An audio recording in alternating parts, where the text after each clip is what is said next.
integration and Pan-Africanism.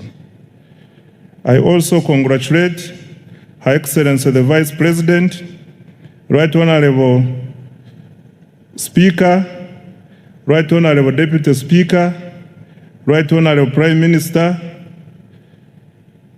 colleagues, Honorable Ministers, Honorable Members of Parliament, and all other leaders elected to serve our country during this important phase of Uganda's development. Mr. Speaker, sir, I wish to thank His Excellency the President, Speaker, sir, for the confidence he has placed in me, His Excellency the President, my political leadership team, Speaker, sir, for the confidence he has placed in me, His Excellency the President, my political leadership team, Speaker, sir, the confidence he has placed in me, His Excellency the President, my political leadership team, Speaker, sir, the confidence he has placed in me, His Excellency the President, my political leadership team, Speaker, sir, the confidence he has placed in me, His Excellency the President, my Speaker, sir, I wish to thank His Excellency and a clear understanding of the task before us. That task is to accelerate wealth creation, eliminate poverty, create productive jobs, and transform Uganda into a $500 billion economy in the shortest possible time. Right Honorable Speaker and colleagues, Uganda enters this new political term from a position of strength. Unlike many previous election cycles that were characterized by high inflation, exchange rate instability, and macroeconomic uncertainty, our economy remains stable and resilient and is growing rapidly. Mr. Speaker, sir, this achievement is not accidental. It is a result of deliberate and consistent policy choices under the leadership of His Excellency the President and the NRM government. For more than 3 decades, government has prioritized peace and security, macroeconomic stability, infrastructure development, human capital development, wealth creation, and regional integration. As a result, Uganda has built one of the strongest foundations of socio-economic transformation on the African continent. Uganda has, number 1, sustained long-term economic growth above 5% despite repeated global shocks. 2, surpassed the lower middle income threshold of United States dollars 1,136 with gross national income per capita reaching United States dollars 1,389. 3, we have recorded one of the strongest external sector performances in recent history, nearly doubling exports over the last 5 years. 4, we have expanded access to health, education, and social services. 5, we have built critical infrastructure that supports investment and competitiveness. And 6, we have established a solid foundation for industrialization and private sector-led growth. Mr. Speaker, sir, the challenge before us is no longer simply growing the economy. The challenge is ensuring that growth translates into jobs, household incomes, enterprise development, and prosperity for every Ugandan.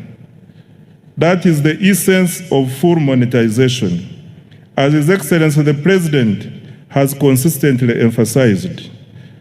That is the focus of the tenfold growth strategy, and it is the central objective of this budget.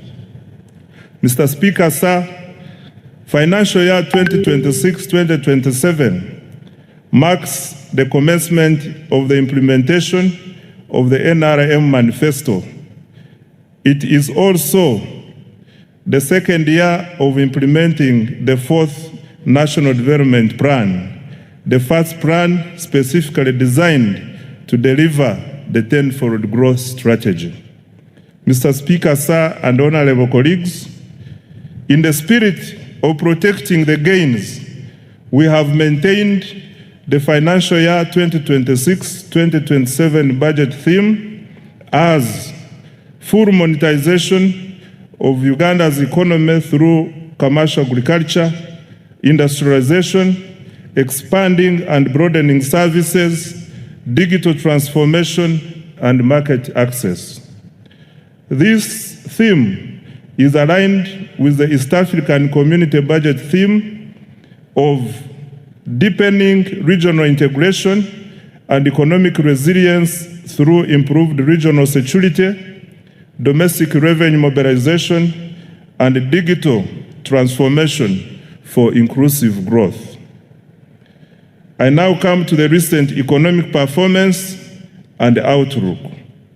Mr. Speaker, sir, despite geopolitical tensions, global trade disruptions, and continued uncertainty in the world economy, Uganda's economic outlook remains strong and positive.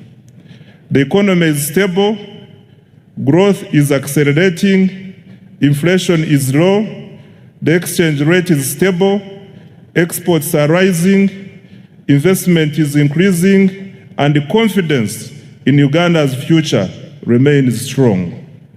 Mr. Speaker, sir, Uganda's economy continues to demonstrate remarkable resilience and dynamism. Economic growth for financial year 2025-2026 is estimated at 6.4%, up from 6.3% in financial year 2024-2025. The size of the economy is projected to increase to approximately United States dollars 69.3 billion, equivalent to Uganda shillings 250.4 trillion by the end of June 2026. In purchasing power parity terms, Uganda's GDP is estimated to be United States dollars 197.1 billion. GDP per capita is projected to increase to United States dollars 1,420, equivalent to approximately Uganda shillings 5.1 million per person. Mr. Speaker, sir, with the commercial oil production commencing later this calendar year, growth is projected to accelerate to 10.2% in financial year 2026-2027. This will mark Uganda's first return to double-digit growth since the reforms of the 1990s. Most importantly, a larger economy will accelerate more jobs, raise household incomes, expand opportunities for businesses, and generate the resources required to invest in quality education, health care, infrastructure, security, and other public services that improve the lives of Ugandans. This performance confirms that our strategy of investing in security, infrastructure, wealth creation, and the productive sectors is delivering results. I thank His Excellency the President for his steadfast leadership, strategic guidance, and insistence on phased prioritization. Mr. Speaker, I wish to repeat this one. This performance confirms our strategy of investing in security, infrastructure, wealth creation, and the productive sectors is delivering results. I thank His Excellency the President for his steadfast leadership, strategic guidance, and insistence on phased prioritization. Colleagues, I invite you to give His Excellency the President a round of applause. I now come to inflation. Mr. Speaker, sir, inflation remains low and stable.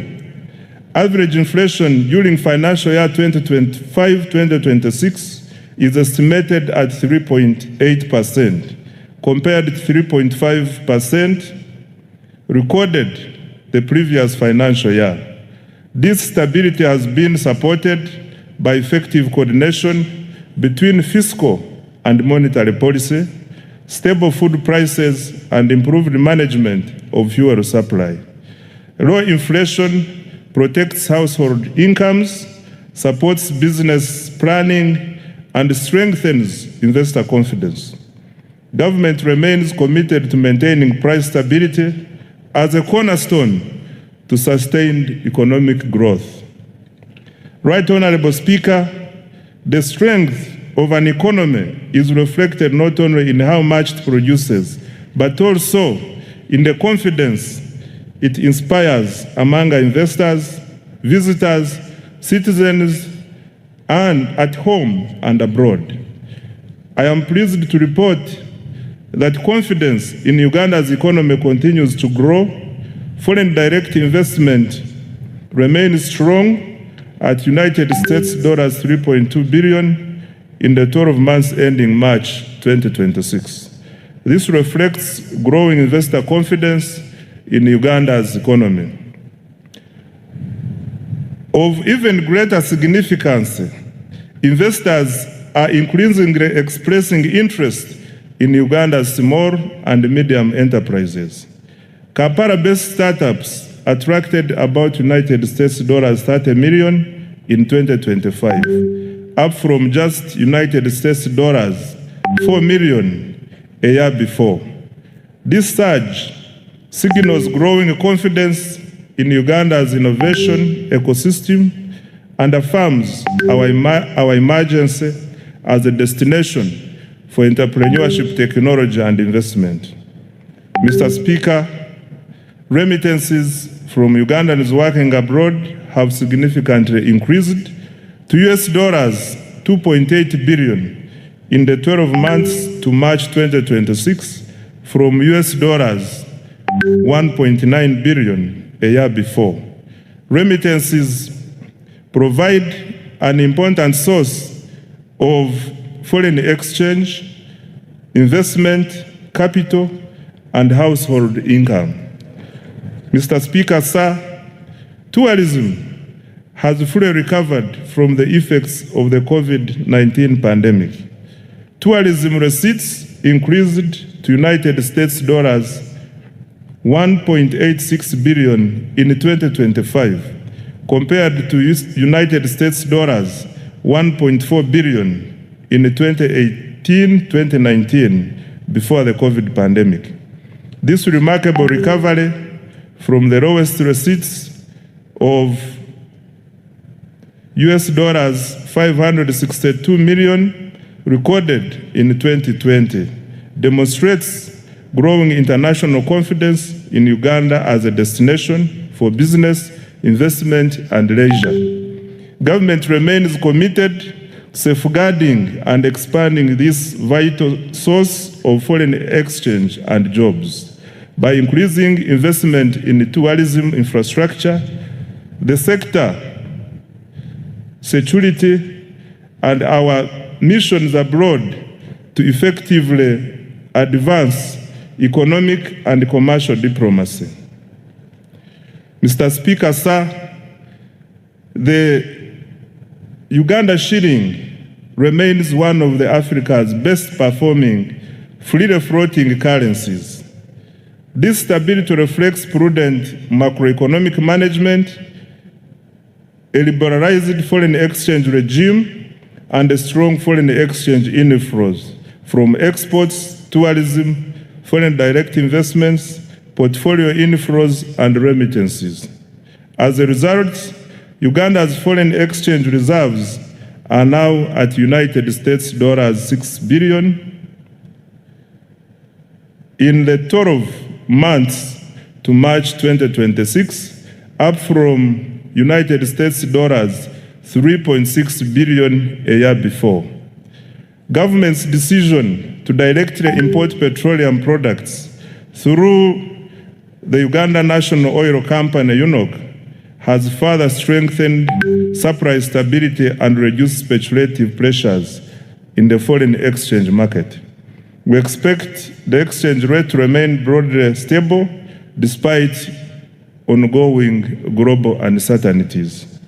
On the external sector, Right Honorable Speaker, Uganda's export performance has been exceptional. Over the last 5 years, exports of goods and services have increased by approximately 204%. Total exports earnings reached US dollars 18.04 billion in the 12 months to March 2026 from US dollars 5.93 billion in the 12 months to March 2022. The leading exports include gold, coffee, cocoa, fish products, steel products, sugar, and a growing range of manufactured goods. Our coffee exports reached USD 2.46 billion for the year ending March 2026, up from USD 1.84 billion a year before. Uganda's exports mainly go to the Middle East, which accounts for US dollars 6.3 billion. Africa accounts for US dollars 4.1 billion. Asia accounts for US dollars 2.0 billion. And the European Union accounts for 2.5 billion US dollars. And the rest of the world accounts for 3.1 billion. This success reflects the deliberate government policy focused on industrialization, value addition, export promotion, and market access. The exports are not merely a trade statistic. They are the engine of Uganda's transformation.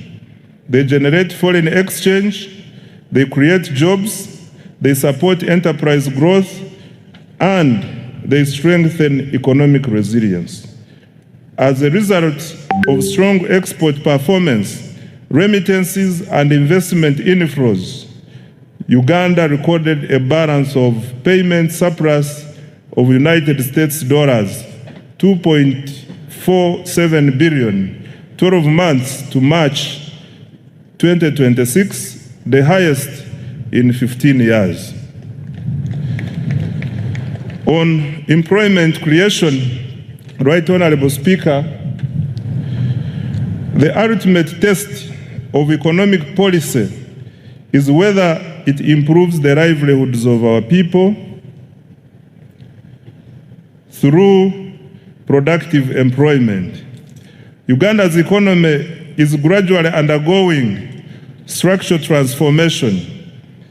The services sector now accounts for 50.5% of total employment, up from 47% previously, while the share of employment to agriculture has declined from 40% to 37.1%.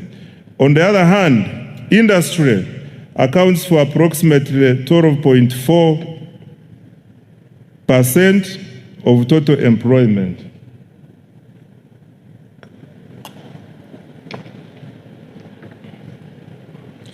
These shifts are good and are consistent with the structural transformation experienced by today's rich economies, which moved from raw to higher productivity sectors. Mr. Speaker, sir, the capacity of our economy to generate formal employment continues to improve. Employment in private formal establishments has increased by 245%, from approximately 672,300 workers in financial year 2016-2017 to over 2,319,683 workers in financial year 2024-2025. 2025. This is in addition to the 503,738 public sector jobs and 10,513,14 informal jobs reported in April 2026. This growth in jobs confirms that Uganda's economy is not only growing but also creating productive jobs for Ugandans.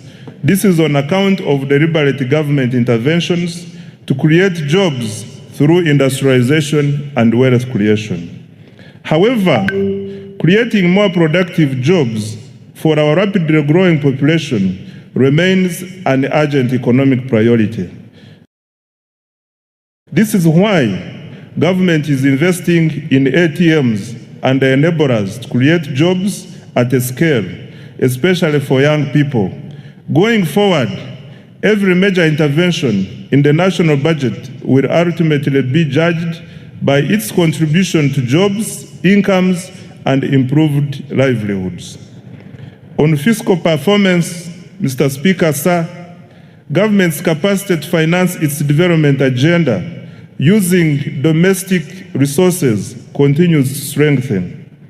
This financial year, domestic revenue collections are projected at Uganda shillings 35.7 trillion compared to Uganda shillings 32.3 trillion collected the previous financial year.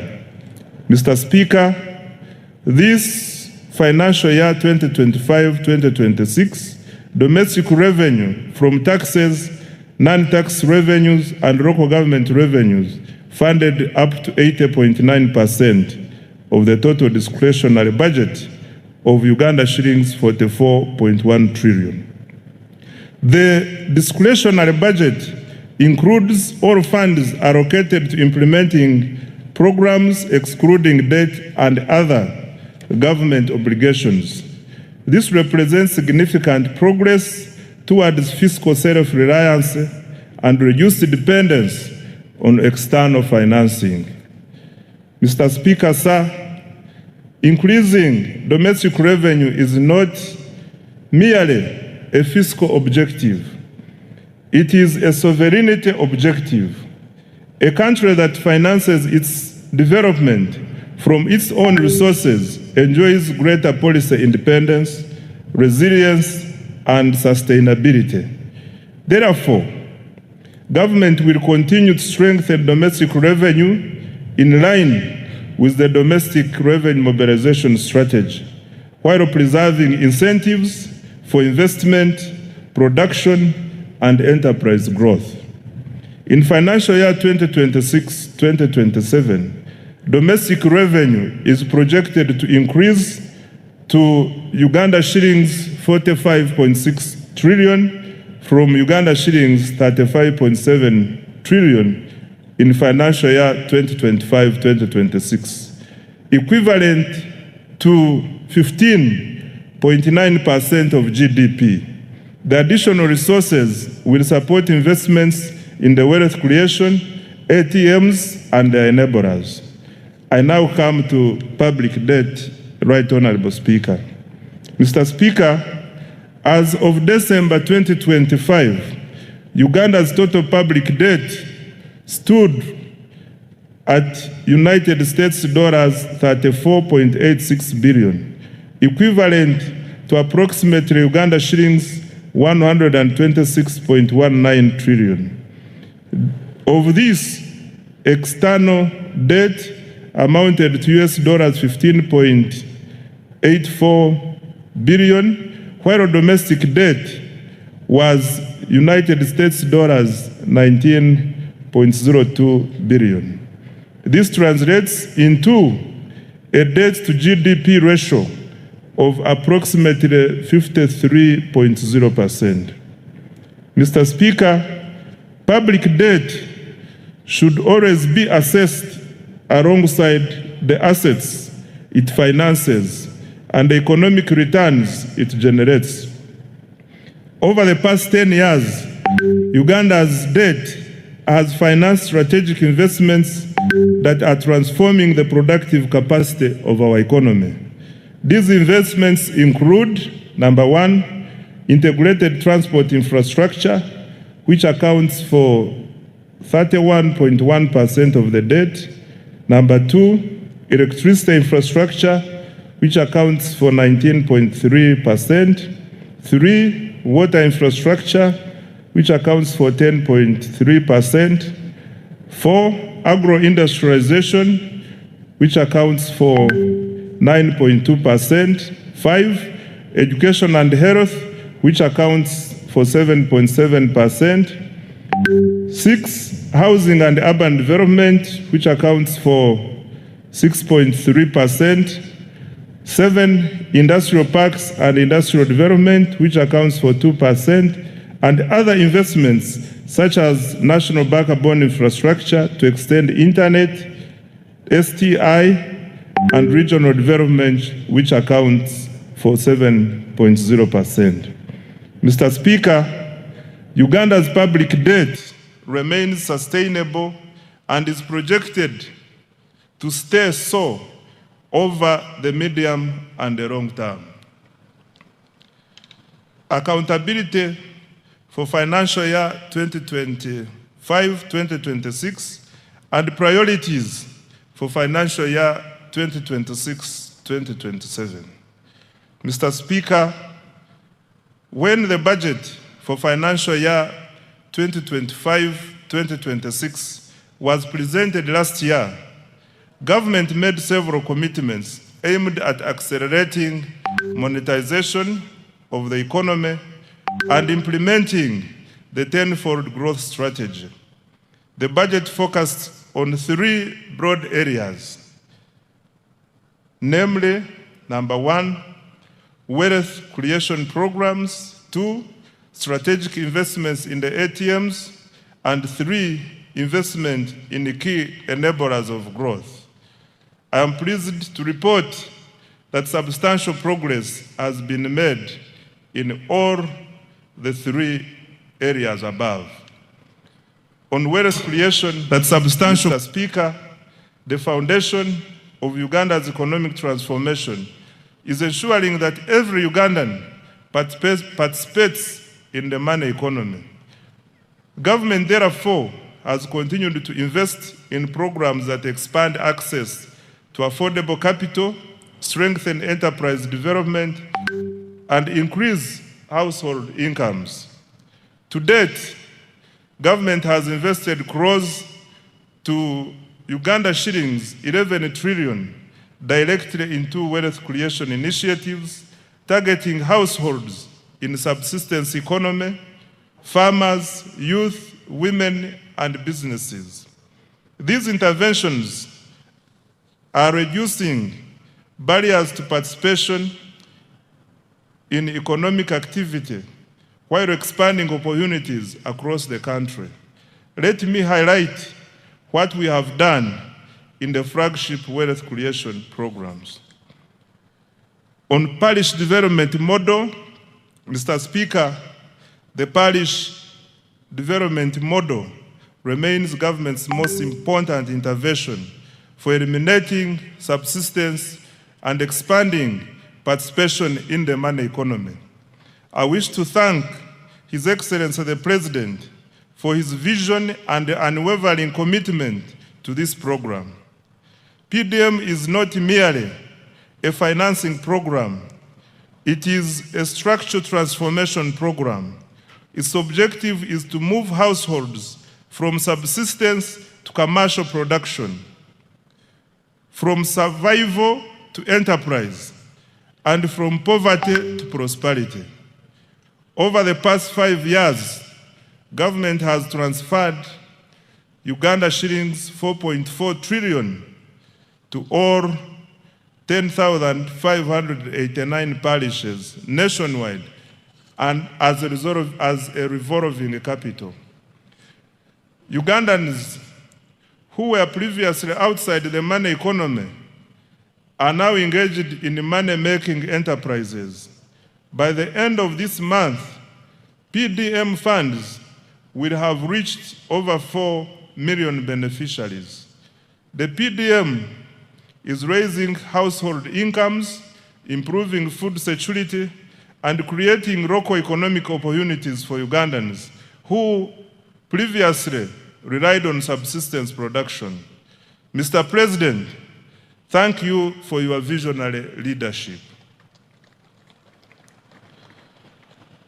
The next phase of the PDM will focus on boosting productivity, strengthening value addition, and improving market access for the PDM beneficiaries. My ministry will seek policy guidance to ensure that the underserved and densely populated parishes, particularly in urban areas, receive adequate funding.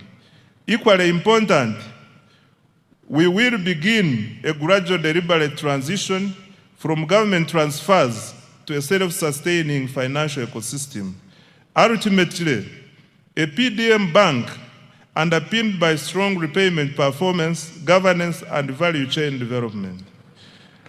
I now come to other wealth creation programs. Mr. Speaker, in addition to the PDM, government has continued supporting enterprise development through other wealth funds, namely, one, Emyoga. Government has capitalized the program with Uganda shillings 760 billion in revolving funds. To date, 7,148 Emyoga circles have been established with over 2.48 million members and cumulative savings of Uganda shillings 95.3 billion.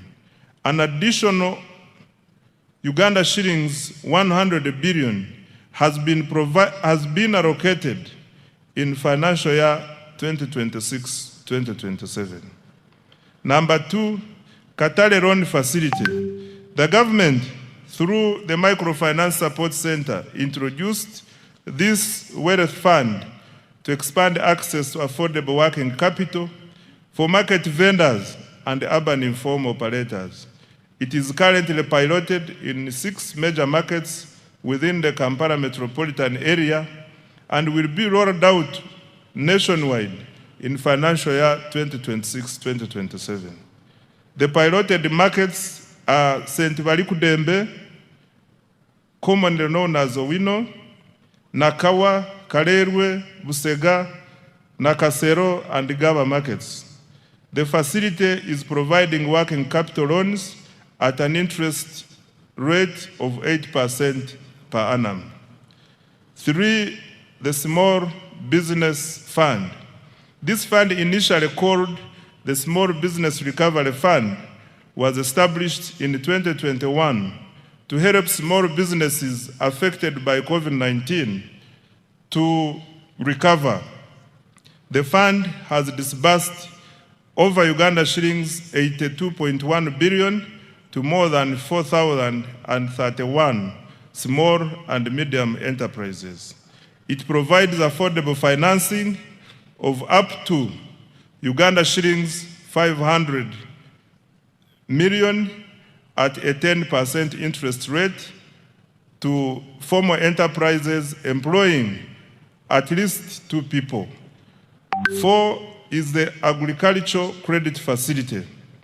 Government has invested a total of Uganda shillings 371.7 billion in the facility as a co-financing with participating financial institutions. The facility has cumulatively disbursed Uganda shillings 1.35 trillion to more than 14,000 beneficiaries.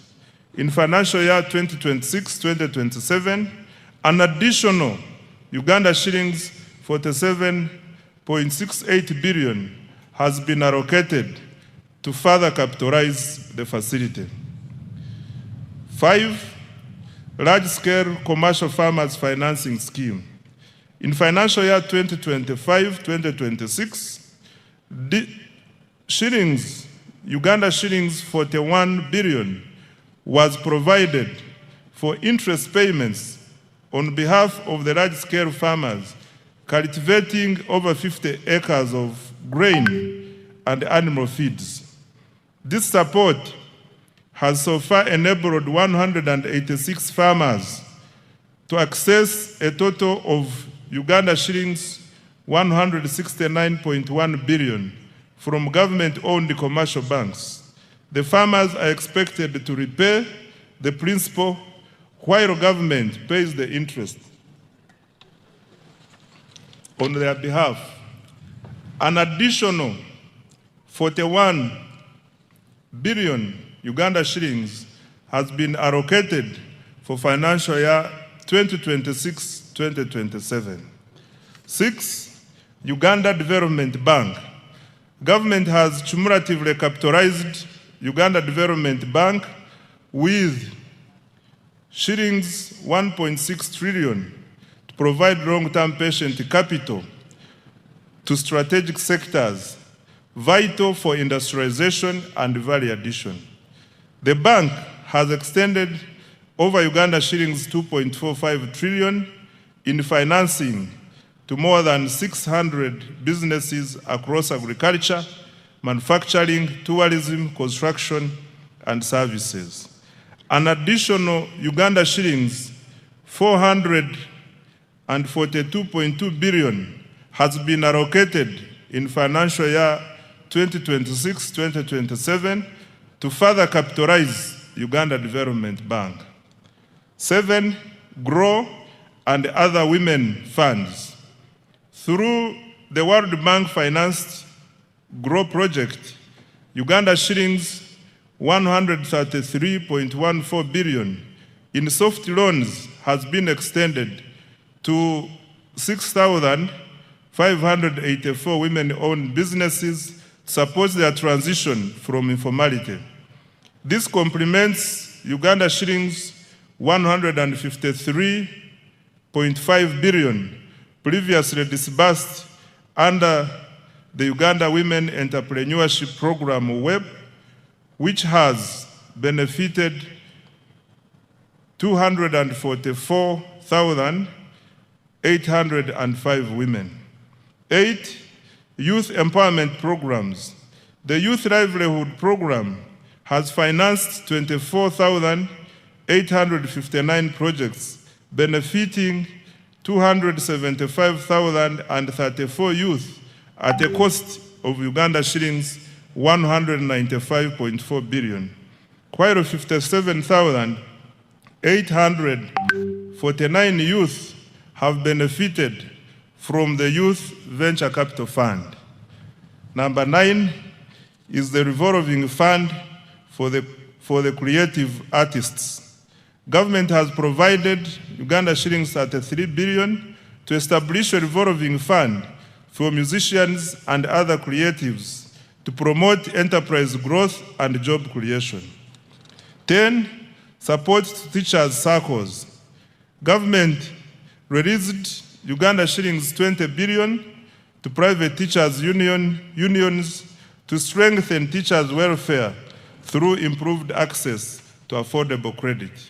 This is in addition to the earlier Uganda shillings 25 billion that was provided to Walimu Sacco umbrella structures. Mr. Speaker, sir, these wealth creation interventions have expanded access to affordable capital, strengthened enterprise growth, and created jobs.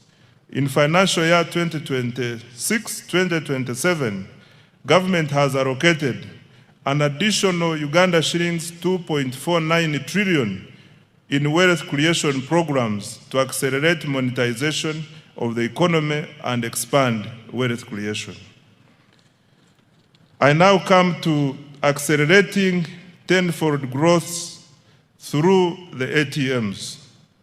Mr. Speaker, having expanded access to capital through our wealth creation programs, government is now intensifying investment in the sectors that will drive Uganda's next phase of economic transformation. These sectors are collectively known as the ATMs, i.e. number 1, agro-industrialization, number 2, tourism development. 3, mineral-based industrial development, including oil and gas. And 4, science, technology, and innovations, including ICT and the creative arts. These sectors are deliberately selected because they represent Uganda's strongest comparative advantages and possesses the greatest potential to generate exports, jobs, incomes, and investment. Together, they form the engine of the tenfold growth strategy. The objective is simple: to convert Uganda's natural resources, human capital, and innovation into wealth, jobs, and prosperity. And I would like now to detail each. Under agro-industrialization, Mr. Speaker, agriculture remains the backbone of Uganda's economy. It employs millions of Ugandans, supplies raw materials to industry, produces exports, and sustains livelihoods across the country. However, Uganda's future prosperity will not come from producing more raw commodities alone. It will come from increasing productivity, expanding value addition, strengthening agro-processing, and improving market access. Government, therefore, continues to invest strategically across the entire agricultural value chain. Mr. Speaker, agricultural transformation begins with science. This year, government made significant advances in agriculture research and genetics. The Antique Vaccine Facility at the National Livestock Resources Research Institute in Nachesasa was completed and is now operational, producing about 36 million doses, serving 18 million livestock in the first year. The government also produced foot and mouth disease vaccines and continued to advance research on disease-resistant crops and livestock breeds. These investments will reduce production losses, raise productivity, and increase farmer incomes.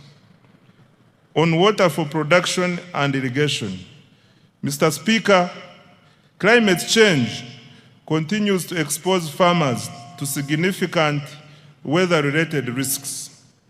Government is therefore accelerating investment in irrigation and water for production infrastructure to reduce dependency on rainfall. Progress was registered on several major irrigation projects, including Kabuyanda Dam in Isinjiro District, Atali in Burambuli District, Wadelai in Pakwach District, Achomai in Bukedea District, Namaisu in the Bududa District, Chembo Mbai in the Buko District, CP irrigation scheme in the Burambuli District. Solar-powered irrigation schemes are also being rolled out across the country. These investments will support all year-round production, increase resilience, and improve agricultural productivity. On mechanization and animal health, Mr. Speaker, government continued developing regional agricultural mechanization centers and animal disease control centers to improve efficiency and productivity in the agriculture sector. Progress was registered in Chiruhura, Mbale, Chijandongo, Bunyangabo, Nakaseke, Katine, and several other districts. These facilities are improving access to modern agricultural equipment, veterinary services, and disease surveillance systems. On expanding commercial coffee production, Mr. Speaker, sir, coffee remains one of the Uganda's most important export commodities. Government has therefore expanded coffee cultivation into northern and eastern Uganda. During the year, 2 coffee mother gardens were established and over 1.4 million coffee seedlings distributed to 7,532 farmers in northern Uganda. This intervention will broaden participation in one of the Uganda's most profitable agricultural value chains. Financial year 2026-2027 priorities for agro-industrialization. Mr. Speaker, a total of Uganda shillings 2.26 trillion has been allocated to the agro-industrialization program in financial year 2026-2027. This is the highest allocation ever to this program. Priority interventions include 1, agricultural research and innovation, including funding for anti-tick vaccine commercialization; 2, irrigation and water for production; 3, extension services, more extension workers and their facilitation to reach farmers; 4, provision of good quality agricultural input; 5, post-harvest handling and storage; 6, agro-processing and value addition; 7, quality assurance and certification; and 8, expanding market access. The objective is to move Uganda from exporting low commodities to value addition agricultural products. On tourism development, Mr. Speaker, sir, tourism is one of Uganda's most powerful export industries. It generates foreign exchange, it creates jobs, it supports thousands of enterprises, and showcases Uganda to the world. The following achievements have been registered this financial year. Uganda's global tourism visibility is at an all-time high, driven by the aggressive destination marketing under the Explore Uganda, the Pearl of Africa brand, the country's growing international profile, and industry endorsements are evident in its recent global presence and awards. In the North America market, Uganda won the Best in Show Africa at the 2026 New York Travel and Adventure Show, bolstered by endorsements from the renowned travel journalists. In the Asian market, the country won the Best Exquisite Destination Award at the Outbound Travel Mart in Mumbai and gained strong visibility at the South Asia's leading travel and tourism exhibition in New Delhi. Mr. Speaker, government has intensified the international marketing of destination Uganda through participation in major tourism exhibitions and targeted promotion campaigns in Europe, the United Kingdom, North America, Asia, East Africa, and North Africa. Government also leveraged high-profile platforms, including the Africa Cup of Nations AFCON 2025 tournament in Morocco and the 2025 World Travel Market in London, to showcase Uganda's tourism potential and attract visitors.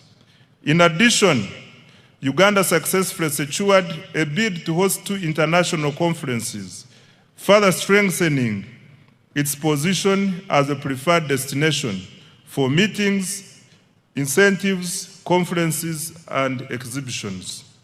Uganda also launched the economic and commercial diplomacy strategy as a key instrument for advancing Uganda's economic transformation. Under this strategy, Uganda missions abroad have been assigned clear performance targets focusing on 4 measurable economic outcomes, mainly tourism marketing, trade promotion, investment attraction, and diaspora mobilization.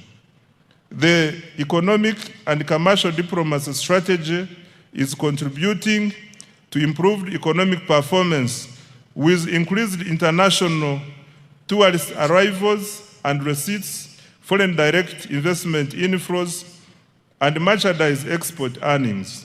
Government will continue to leverage its missions abroad to market Uganda as a preferred tourism, conference, and investment destination, expand market access for Ugandan products, attract strategic investors, and mobilize the diaspora to support national development. On tourism infrastructure, Mr. Speaker, government continued to invest in tourism infrastructure and attractions. Progress was made in the development of museums and cultural heritage sites in Moroto and Dokoro. Investments are also underway in the Gwenzori Central Circuit Trail, Chitagata Hot Springs, and visitor facilities at the source of the Nile in Jinja, including an observatory deck and a modern restaurant. Government also established a new wildlife education center in Mbale. These investments are enhancing visitor experiences and strengthening Uganda's competitiveness as a tourism destination. In financial year 2026-2027, the priorities under tourism are the following. Mr. Speaker, the government has allocated Uganda shillings 567.32 billion to continue developing the tourism sector next financial year. The priority interventions will include: 1, branding and marketing of Uganda as a tourism and investment destination; 2, tourism infrastructure development; 3, construction of highway sanitation facilities and tourism site refreshment centers; 4, improving and enforcing hospitality standards and training; 5, conservation and wildlife protection to increase wildlife population across the national parks; 6, health tourism; and 7, economic and commercial diplomacy. I now come to mineral-based industrial development. Mr. Speaker, sir, Uganda is richly endowed with minerals. However, sustainable transformation will come not from extracting minerals, but from processing and adding value to them. Government strategy is therefore to transform mineral wealth into industrial wealth, and the following steps have been taken in that direction. 1, government intensified mineral exploration and quantification. Geochemical surveys for gold were undertaken in Kasanda, Chiboga, and Mbende districts. Exploration confirmed an estimated 300 million tons of iron ore in Kabale, Rubanda, Ruchiga, Kisoro, Kanungu, Chiruhura, and Hoima districts.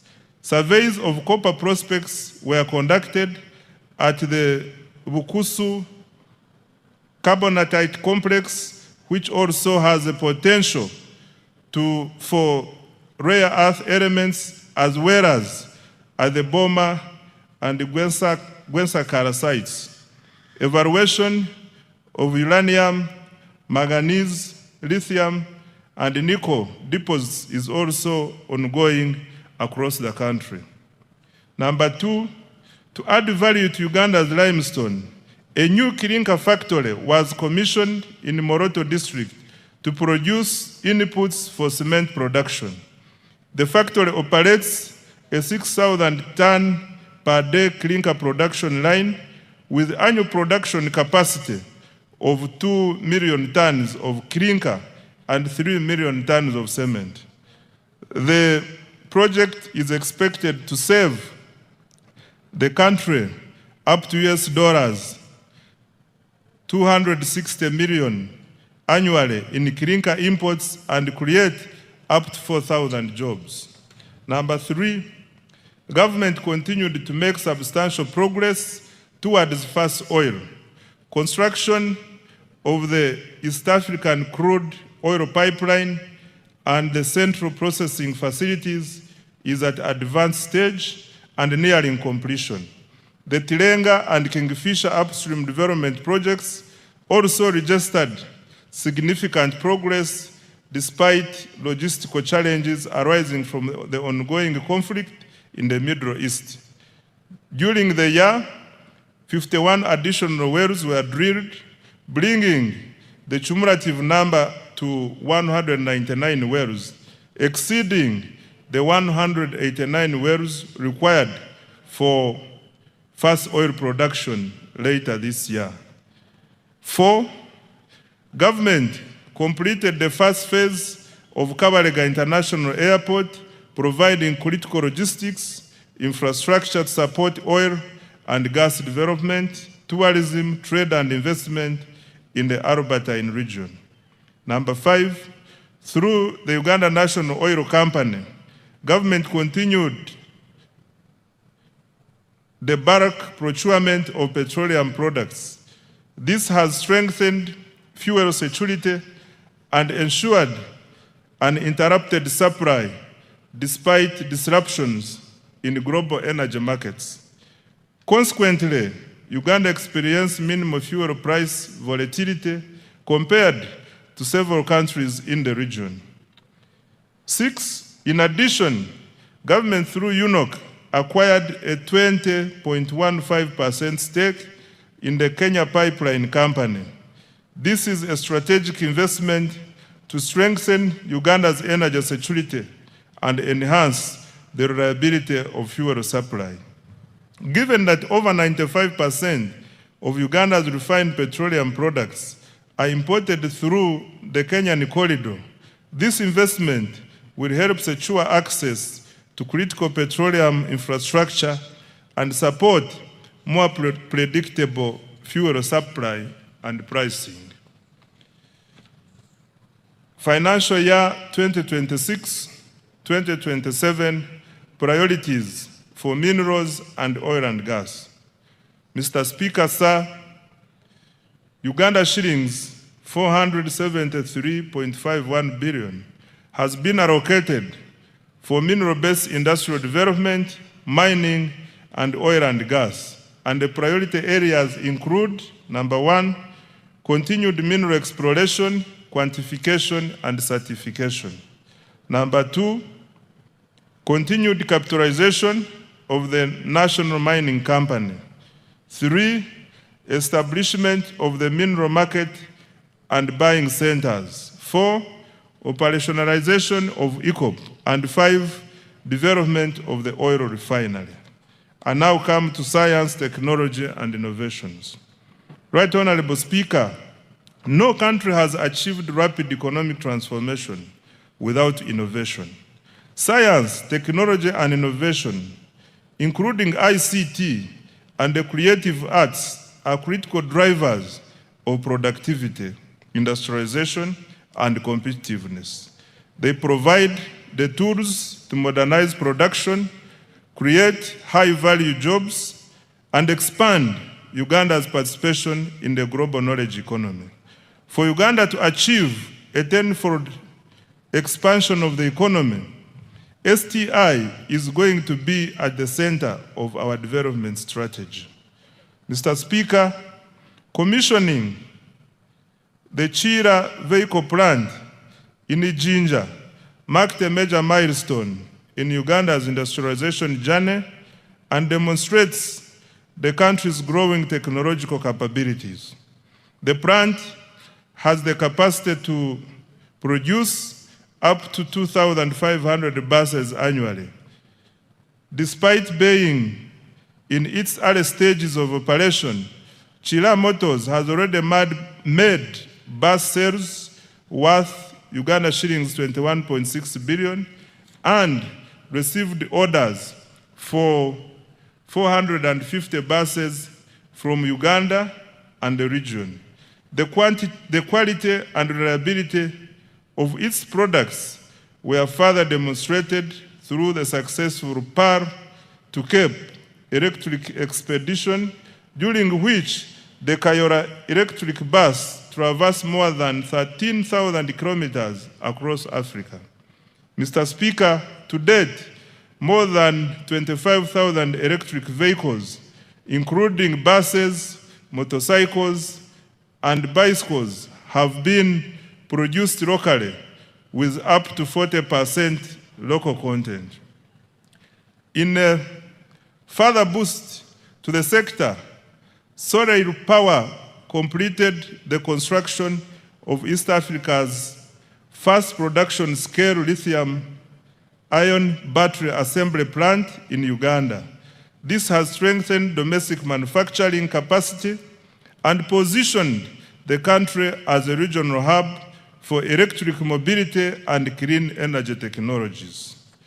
On pharmaceuticals and biotechnology, Mr. Speaker, government continued to strengthen pharmaceutical manufacturing and biotechnology as part of the efforts to build a competitive pathogenic economy. Uganda is deliberately supporting the domestic production of medicines, vaccines, diagnostics, and other health products, while promoting research, innovation, import substitution, export growth, and resilience in the health sector. Significant progress was registered through strategic investments in and government procurement from local pharmaceutical and biotechnology companies, including Macrohim Scientifics, Day Pharma, Jena Herbal, and other emerging manufacturers.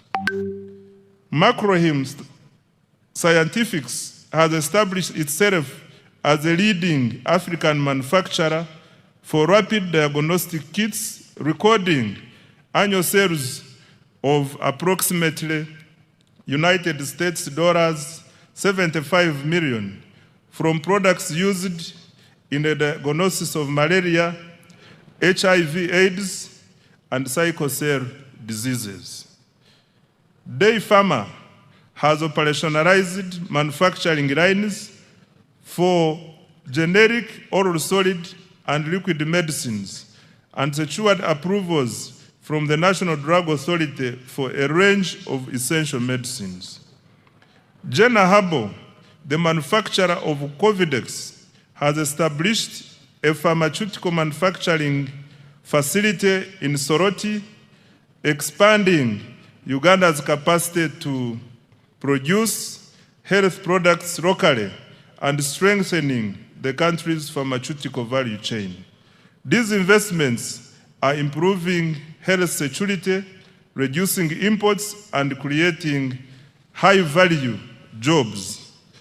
On advancing Uganda's space science, Mr. Speaker, government has strengthened Uganda's space science and satellite technology capabilities. Government established modern ground satellite infrastructure at the Uganda National Space Center at Mpoma Mukono district.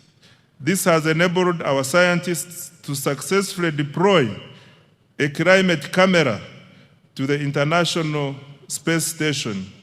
This has expanded the country's capacity to generate real-time data for climate monitoring, environmental management, disaster preparedness, and evidence-based decision-making. On value addition under STI, Mr. Speaker, government has intensified agro-industrialization initiatives driven by scientific innovation aimed at increasing value addition, branding, and export competitiveness.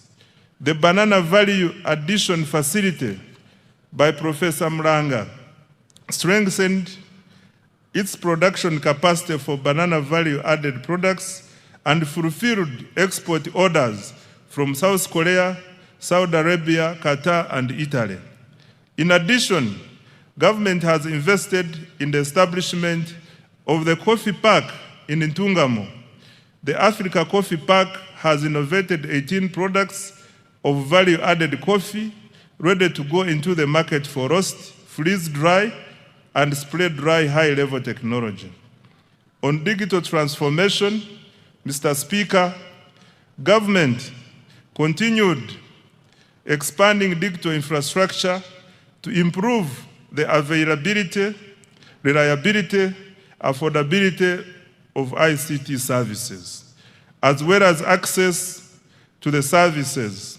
During the year, an additional 879 kilometers of fiber optic cable were installed, bringing the national fiber backbone to approximately 62,941 kilometers. As a result, internet costs declined from $70 to $35 per megabyte per second. Active mobile internet subscriptions stand at 18.5 million, while the number of smartphones connected to Ugandan network has reached 20 million. Total registered mobile telephone subscriptions have reached 57.3 million, placing Uganda among the most connected markets in the region.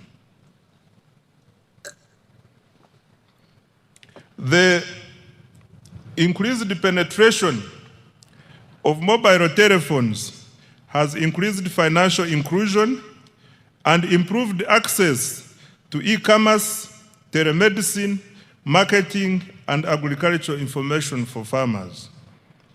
In the year ending March 2026, mobile money transactions rose by 29% to Uganda shillings 392.7 trillion. Active mobile money accounts stood at 36.7 million. As at 31st March 2026, the number of mobile money agents had reached 1.22 million. I now come to creative arts. Mr. Speaker, to protect intellectual property and artistic works, government enacted the Copyright Enabling Rights Amendment Act 2025. Government also established the Uganda Creatives Revolving Fund to provide affordable financing to circles in the creative economy.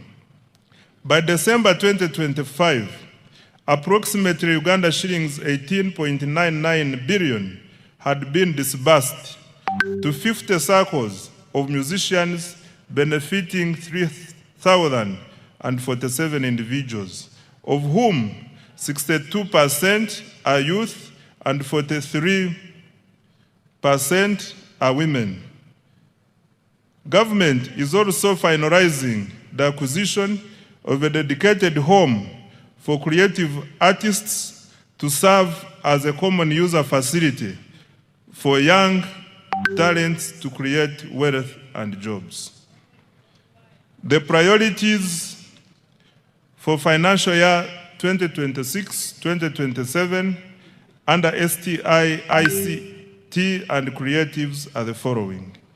Mr. Speaker, Uganda shillings 1.140 trillion has been provided in the new budget for science, technology, innovation, ICT, and the creative industries. The priorities next financial year include: 1, commercialization of innovations, especially Chira, motor vehicles, coffee, dairy farmer, drugs, and vaccines and banana products. Number 2, establishment of a high-tech city. 3, additional investment in science, research, and innovation. 4, expansion of digital infrastructure to increase coverage, reliability, and affordability of internet, government services, and e-commerce. 5, growth, of business process outsourcing for job creation. 6, expanding the free-to-air TV signal. And 7, strengthening intellectual property protection. I now come to enablers. Mr. Speaker, government also continued to invest in the key enablers of socio-economic transformation in line with the NDP 4 and the 10-fold growth strategy. These include human capital development, infrastructure, security, and the rule of law, as well as domestic revenue mobilization to finance the transformation agenda. Under enabler number 1, which is peace, security, and rule of law, Mr. Speaker, peace, security, and rule of law are the foundations of development. Without peace, you cannot create prosperity. Without security and the rule of law, there is no investment. Without stability, there is no growth. Mr. Speaker, I wish to repeat this. Without peace, you cannot create prosperity.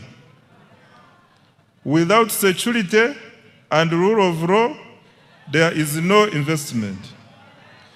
Without stability, there is no growth. Government has continued to invest in security, justice, and governance institutions. This financial year, the following milestones have been achieved. 1, government continued strengthening security infrastructure, intelligence services, and operational capacity while improving the welfare of our security personnel in the UPDF, police, prisons, and intelligence services. 2, Uganda remains one of the region's most stable countries.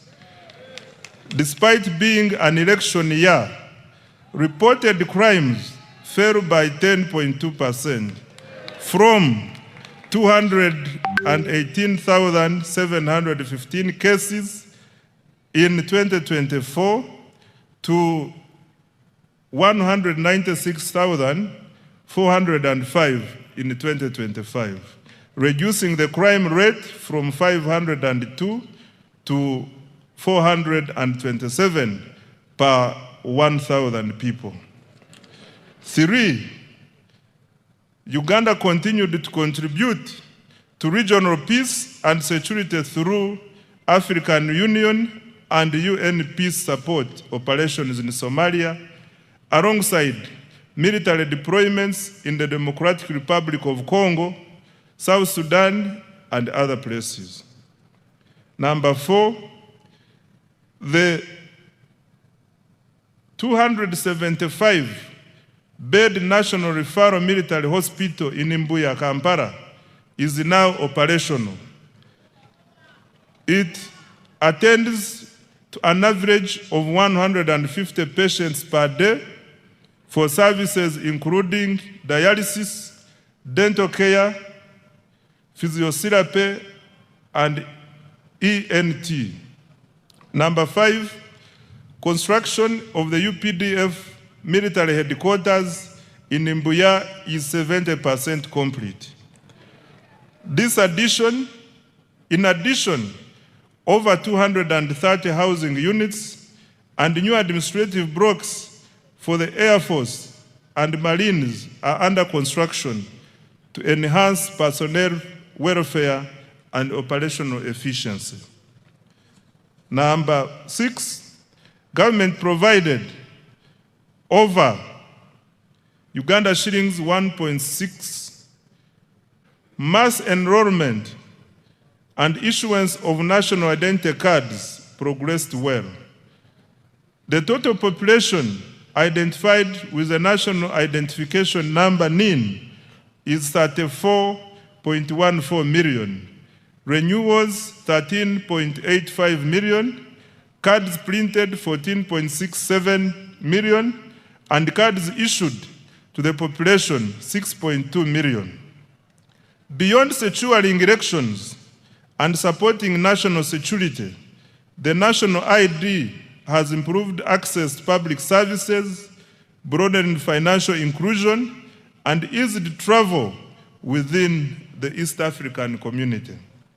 Number 8, cattle restocking has begun in Acholi, Lango, Teso, and Teso, targeting 16,000 households, each receiving 5 million to purchase 2 bulls and 3 heifers. To date, 2,000 households have been compensated. Financial year 2026-2027 priorities for security, governance, and rule of law are the following. Mr. Speaker, government has allocated Uganda shillings 10.21 trillion to security, governance, and rule of law institutions for financial year 2026-2027, and the priority interventions include: 1, continued modernization, training, and welfare of the UPDF. 2, full equipping of the National Referral Military Hospital and completion of the UPDF headquarters. 3, strengthening of broader security, counter-terrorism, and regional peace support operations. 4, enhancing community policing, crime intelligence, forensics, and CCTV coverage. 5, cyber security and protection of critical national infrastructure. 6, improving immigration services, NIN/ID enrollment, and e-passport issuance. 7, fighting against corruption. 8, continued cattle restocking in the Acholi, Lango, Teso sub-regions. I now come to enabler number 2, which is infrastructure development. Mr. Speaker, sir, transport infrastructure is the bone marrow of the economy. It connects farmers to markets, workers to jobs, and industries to inputs, while linking exporters to regional and global markets. Electricity powers industrialization and drives economic transformation.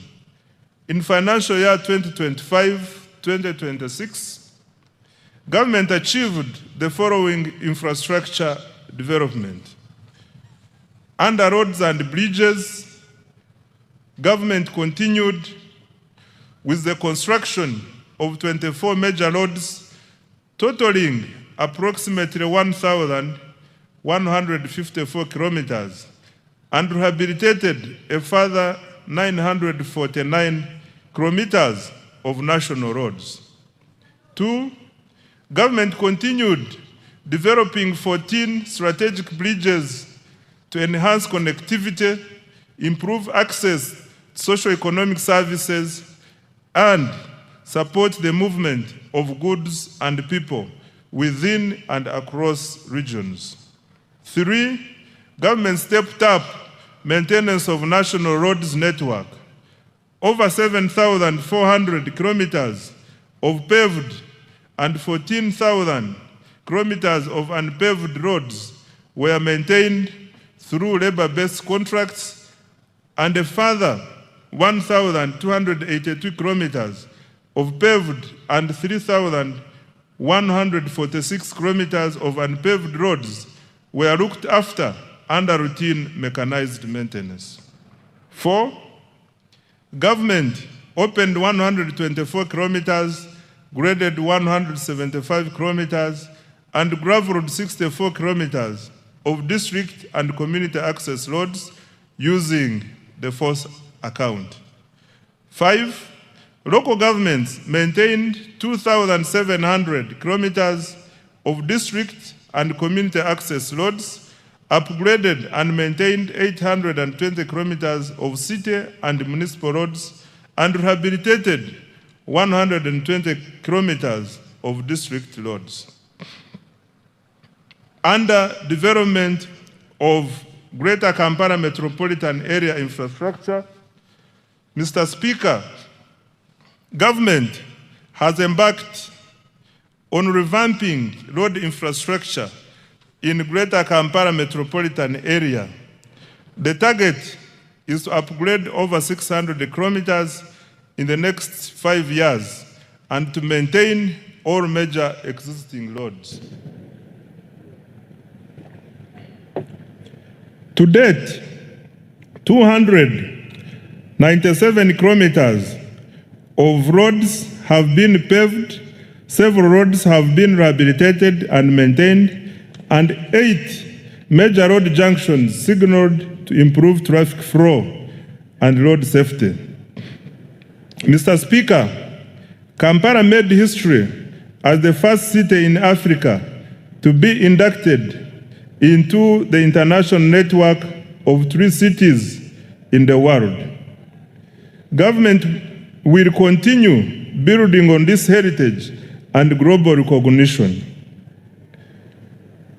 In this regard, government has prioritized implementation of a cleanup exercise involving restoration of wetlands and green spaces, enforcing integrated physical planning, including pedestrian-friendly roads, enforcing trade order, and restrictions on all forms of pollution, especially noise.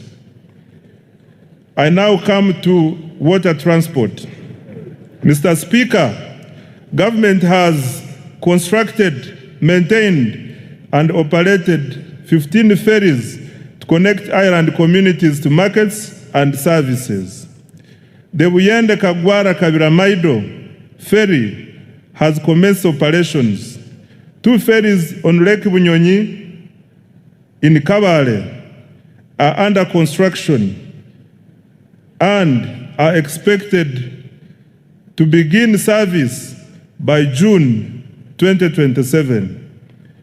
Preliminary works for the Bukasa Inland Port are nearly complete, paving the way for commencement of the actual construction. On railway transport, Mr. Speaker, government has commenced construction of the 273-kilometer standard gauge railway from Maraba to Kampala. Upon completion, container transport costs from Mombasa to Kampala are projected to fall from about $3,500 to roughly $1,600, and transit time from 5 days to 1 day. Rehabilitation of the Tororo-Gulu meter gauge railway reached 66% completion, while the Kampala-Mukono section has been complete.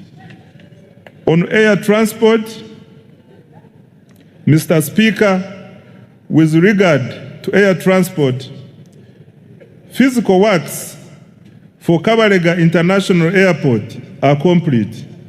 Government is now finalizing operational requirements to get the airport ready for first oil and AFCON 2027. Construction of Kidepo International Airport is underway to boost tourism in Karamoja. Phase 1 of Entebbe International Airport's rehabilitation and expansion is complete, with a new passenger terminal and expanded cargo facility. The passenger terminal capacity has risen from 2.0 million to 3.5 million travelers per year. 12 regional aerodromes have been maintained to support regional connectivity for tourism and trade. Government is strengthening Uganda Airlines as critical transport infrastructure to enhance international connectivity for tourism, trade, investment, and the diaspora. In order to enhance operational efficiency, expand and modernize the fleet, government is further capitalizing the airline by acquiring 8 additional new passenger aircrafts. The financial year 2026-2027 priorities for transport are the following. Mr. Speaker, Uganda shillings 8.79 trillion has been allocated next financial year for transport infrastructure development, and the priority areas will include, number 1, construction of the Maraba-Kampala standard gauge railway and completion of rehabilitation of the meter gauge railway. Number 2, construction, upgrade and maintenance of national, city, district, urban and community access roads. Number 3, construction and maintenance of strategic bridges. 4, development of water transport systems such as ferries and ports. 5, operationalization of Kabalega International Airport and continued upgrade of regional aerodromes. And 6, expansion of the Uganda Airlines. I now come to the energy development. Mr. Speaker, sir, reliable and affordable energy is essential for industrialization and socio-economic transformation. Government continues to invest heavily in electricity generation, transmission, and distribution infrastructure. In financial year 2025-2026, government achieved the following in energy development. 1, continued development of hydro, solar, and other energy projects, alongside preparatory work for future nuclear investments. Installed generation capacity now stands at 2,098 megawatts, and the government's medium to long-term target is 52,482 megawatts to support industrialization, urbanization, and economic growth. 2, continued expansion of energy transmission and distribution infrastructure. Completed and continued construction of multiple lines, including the Kole-Gulu-Nebi-Arua line, 132 kV, the Kampala Metropolitan Transmission Line, 132 kV, including 2 associated mobile substations, Mirama, Kabale, 132 kV, Karuma Tororo, 400 kV, Tororo Resource, 400 kV, Mutundwe Entebbe, 132 kV, and Lira Guru Agago, 132 kV. Good progress has also been made on substations serving industrial parks in Mbale, Kapeka, and the Kabalega Petrochemical Industrial Park. 3, the share of households in rural areas connected to grid electricity has nearly doubled in the 3 years, from 6.8% in financial year 2021-22 to 11.4% in financial year 2024-2025. 4, through Uganda Energy Credit Capitalization Company, government commenced construction of 4 small mini hydro power sites expected to generate 5 megawatts of electricity. These sites will be completed in March 2027 and will provide reliable power to very hard to reach and remote areas. Further, under the Electricity Access Scale-Up Project, 419,592 off-grid solar connections have been made countrywide. Financial year 2026-2027 priorities for the energy sector are the following. Mr. Speaker, government has allocated Uganda shillings 2.07 trillion to energy development, and the priority interventions include: 1. Expansion of generation capacity by commencing the 380 megawatt Kiba hydroelectricity plant, a floating solar plant at Isimba, and 500 megawatts of utility scale solar in the Elgon and Acholi regions. 2. Preparatory work for nuclear energy generation at Buyende. 3. Expansion of transmission and associated substation infrastructure. 4. Rural electrification. And 5. Industrial power connections. I now come to investing in the people.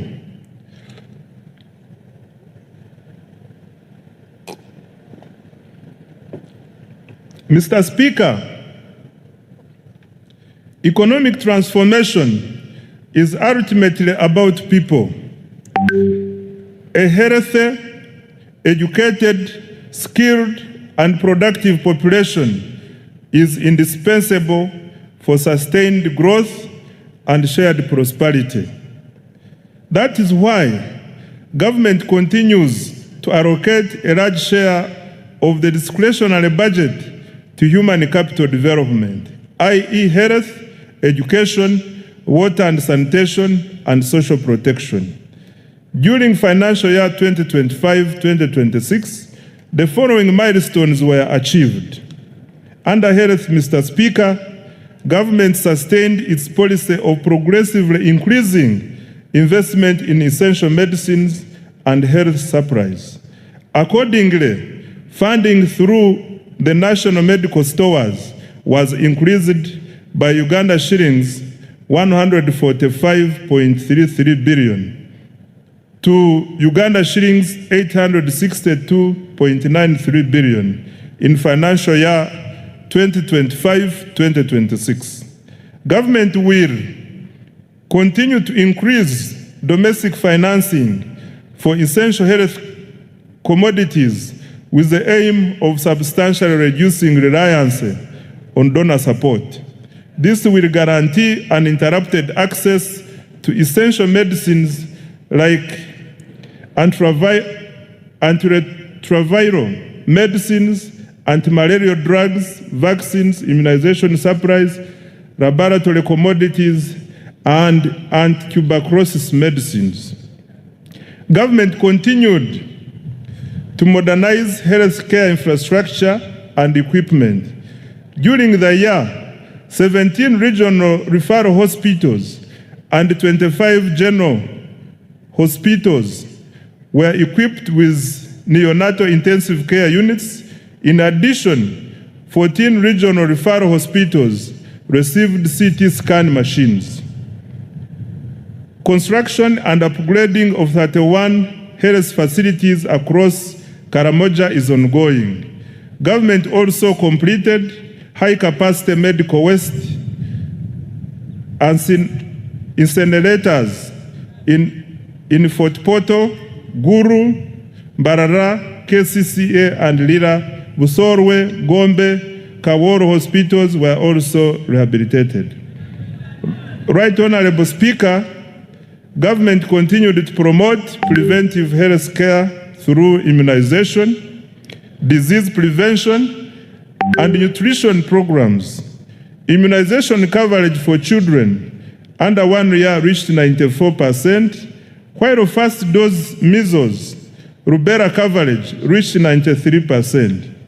Government also conducted nationwide campaigns against malaria, HIV/AIDS, Ebola, cholera, and yellow fever, and promoted nutrition education for children, pregnant women, the elderly, and other vulnerable groups. Government also continued to expand specialized healthcare services in oncology, cardiology, and other fields, reducing the need for treatment abroad. The Uganda Heart Institute conducted 634 cardiac interventions, including open heart, closed heart, vascular, and catheters. The Uganda Cancer Institute successfully performed the country's first bone marrow transplant. Mr. Speaker, specialized healthcare services will be further strengthened by ongoing investments. The 250-bed capacity cardiac hospital in Naguru, Kampala is 44% complete and expected to be completed by June 2027. The International Specialized Hospital of Uganda at Lubowa is 75% complete and will be completed in December 2027. Mr. Speaker, I wish to repeat this one. The International Specialized Hospital of Uganda at Lubowa is 75% complete and will be completed in December 2027. The first phase of the Nuclear Medicine Center for the cancer treatment is 95% complete, with radiotherapy and advanced molecular imaging services. Phase 2 of the PET Center is 10% complete. Regional cancer centers in Mbarara, Arua, and Mbale are under construction, while the Guru Center is fully operational. Other achievements in the health sector include: 1. Expansion of the national e-health digital infrastructure to support telemedicine, health information management, medicine tracking, and monitoring of health workers' performance. Number 2, strengthening the national ambulance and emergency care system through the deployment of additional ambulances. Mr. Speaker, the priorities under the health sector for financial year 2026-2027 are the following. Government has allocated Uganda shillings 5.23 trillion for the health sector in financial year 2026-2027. The funding will focus on: number 1, maternal and child health; 2, nutrition improvement; 3, expanded immunization; 4, prevention and treatment of non-communicable diseases; 5, provision of essential medicines; 6, strengthening specialized healthcare services; 7, improving emergency response systems; 8, exploring feasible pathways towards universal health coverage. I now come to water and sanitation. Mr. Speaker, access to clean and safe water remains fundamental to public health, human dignity, and economic productivity. Government has therefore continued investing heavily in water supply and sanitation infrastructure across the country. Access to improved water sources continues to expand, with 71% of households now having access. Coverage stands at 68% in rural areas and 74.5% in urban areas. Mr. Speaker, during financial year 2025-2026, safe water access was extended to 553 villages. Over 200 large solar-powered water and sanitation systems several public sanitation facilities, and fecal sludge treatment plants were completed in several districts. In addition, a number of urban water systems were expanded. Government has allocated Uganda shillings 1.013 trillion in financial year 2026-2027 to further expand access to safe water and sanitation services across the country. The objective is to ensure universal access to safe water and sanitation services. I now come to education, skills, and sports. Mr. Speaker, education remains the most powerful instrument for social mobility and long-term economic transformation. During the financial year 2025-2026, the following milestones have been achieved in the education sector. 1.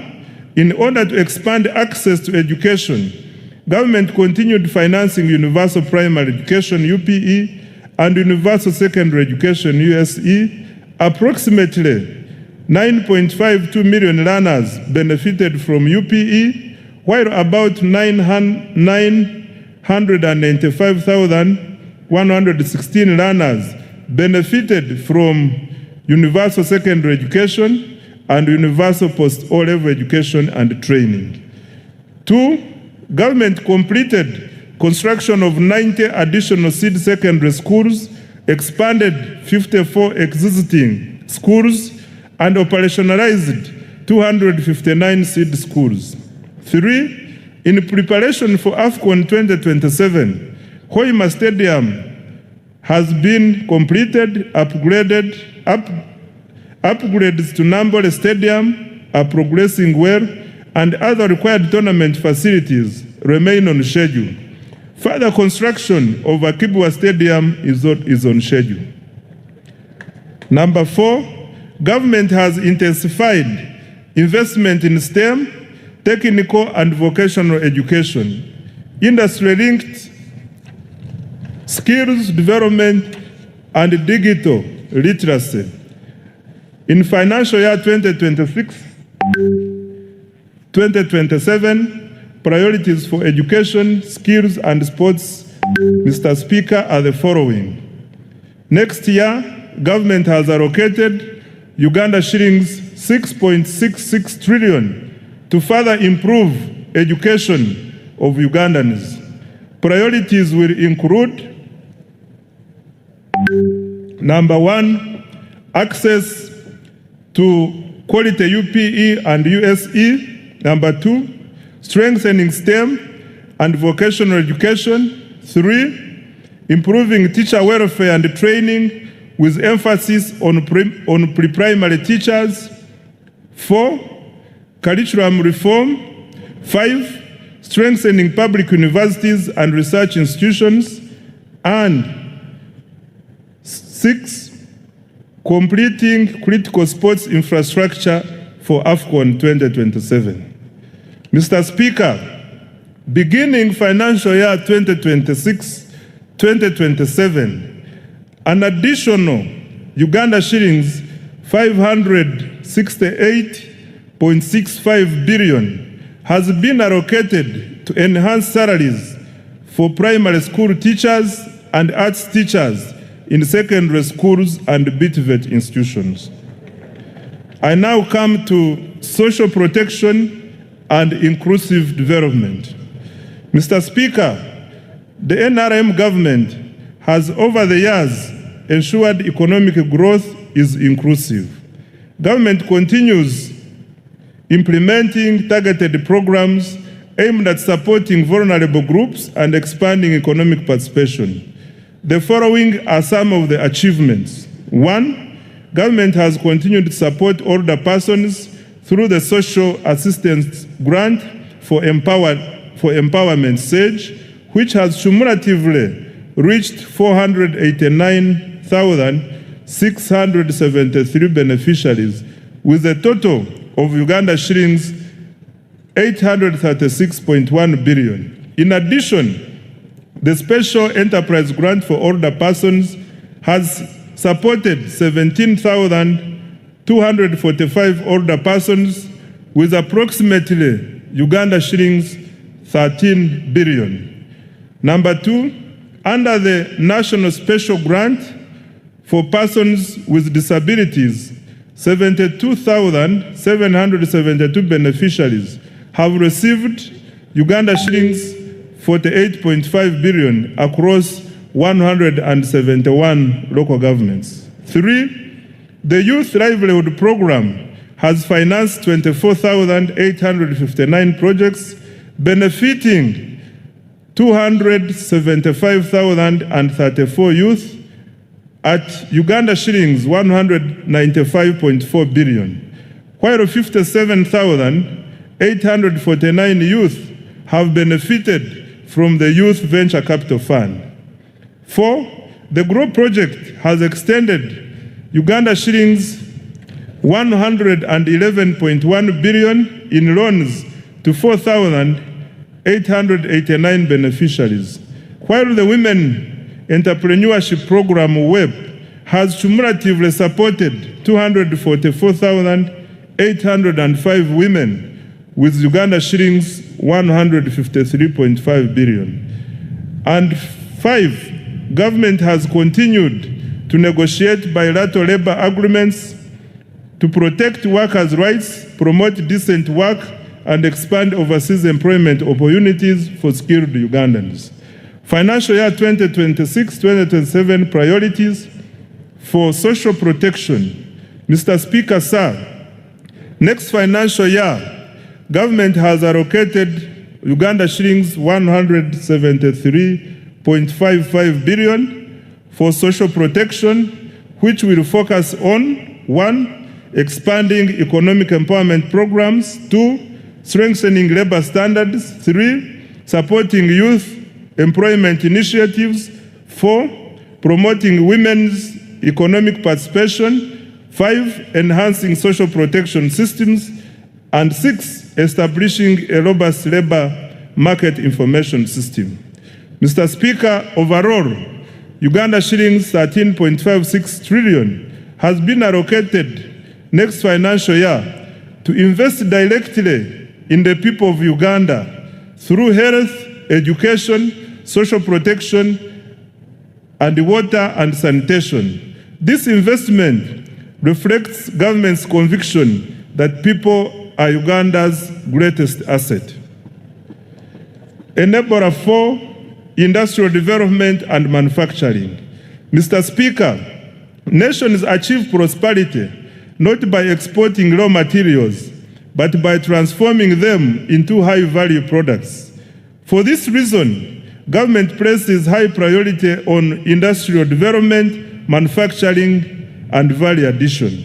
Mr. Speaker, besides government investment in manufacturing under the ATMs already highlighted, the following milestones have been achieved in this financial year. 1, government continued investing in the development of industrial parks. The aim is to lower investors' establishment and operating costs and drive industrial growth. As a result, the number of formal factories has cumulatively risen from 10,437, of which 6 have cumulatively risen to 10,437, of which 690 are located within industrial parks. 2, government continued capitalizing Uganda Development Corporation to de-risk private investment in critical areas. UDC's capital investment have surpassed Uganda shillings 1.5 trillion, with co-investments across key value chains, including textiles, i.e. fine spinners, agro-processing, i.e. Biyinzika Enterprises Limited, and Bukona Agro-Processing, and Pharmaceuticals, East African Medical Vitals Sanga, Vetchem Limited, and Alphasan Uganda Limited. 3, government through UDC also invested in the local construction sector. UDC invested in Abubakar Technical Services, the Ugandan farm, delivering key national roads, including Busunju-Chiboga-Hoima, 145 kilometers, and Matugasemu-Tokapeka, 41 kilometers, among others. UDC also invested in ETAT's construction company, currently constructing the Bujiri-Namutumba Road, 24 kilometers, and the Buwenge-Kaliro Road, 48 kilometers, among others. 4, government completed the special economic zone at Entebbe International Airport to promote high-value exports. Several farms, particularly in the fresh produce exports and light manufacturing, are setting up operations.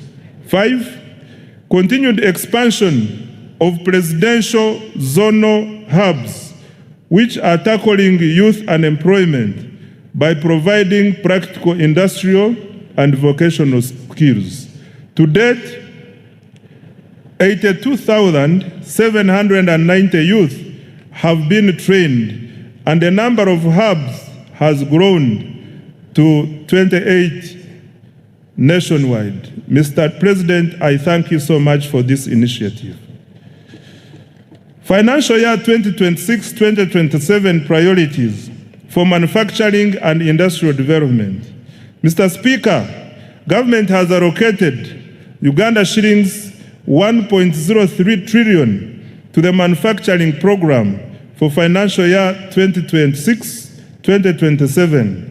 Priority interventions include: 1, additional capitalization of UDC to drive industrial development; 2, industrial infrastructure development, particularly industrial parks, including new fully serviced plug and play parks; 3, value addition to agricultural raw materials and minerals; 4, supporting market access for Ugandan manufactured products; 5, strengthening the functionality of special economic zones; and 6, industrial research, including the establishment of regional industrial incubation hubs.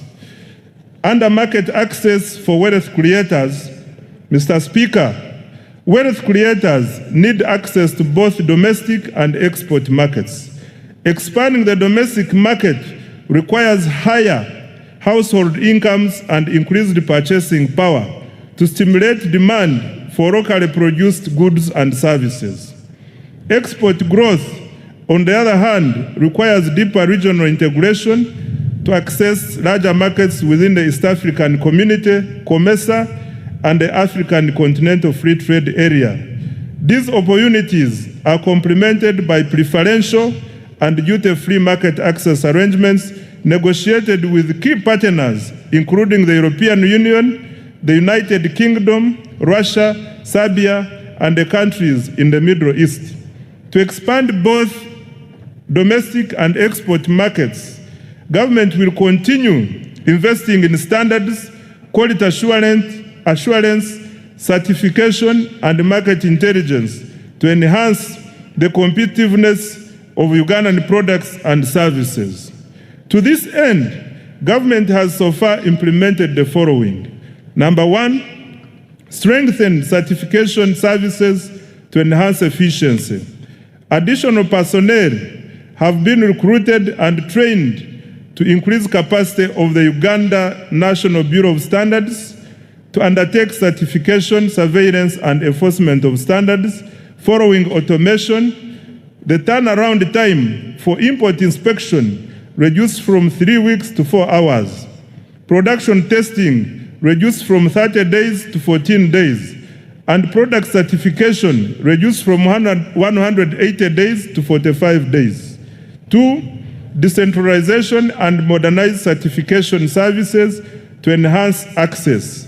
Construction and equipping of engineering testing laboratories is ongoing and expected to be completed by September 2026. Government also commenced construction of regional laboratories in Mbale, Gulu, and Mbarara. 3, developed 450 standards for products and services and issued permits to 4,500 products. 4, trained 750 micro, small, and medium enterprises in value addition and processing and certified 750 products. 5, completed construction and equipping of an international accredited national meteorology laboratory at Uganda National Bureau of Standards.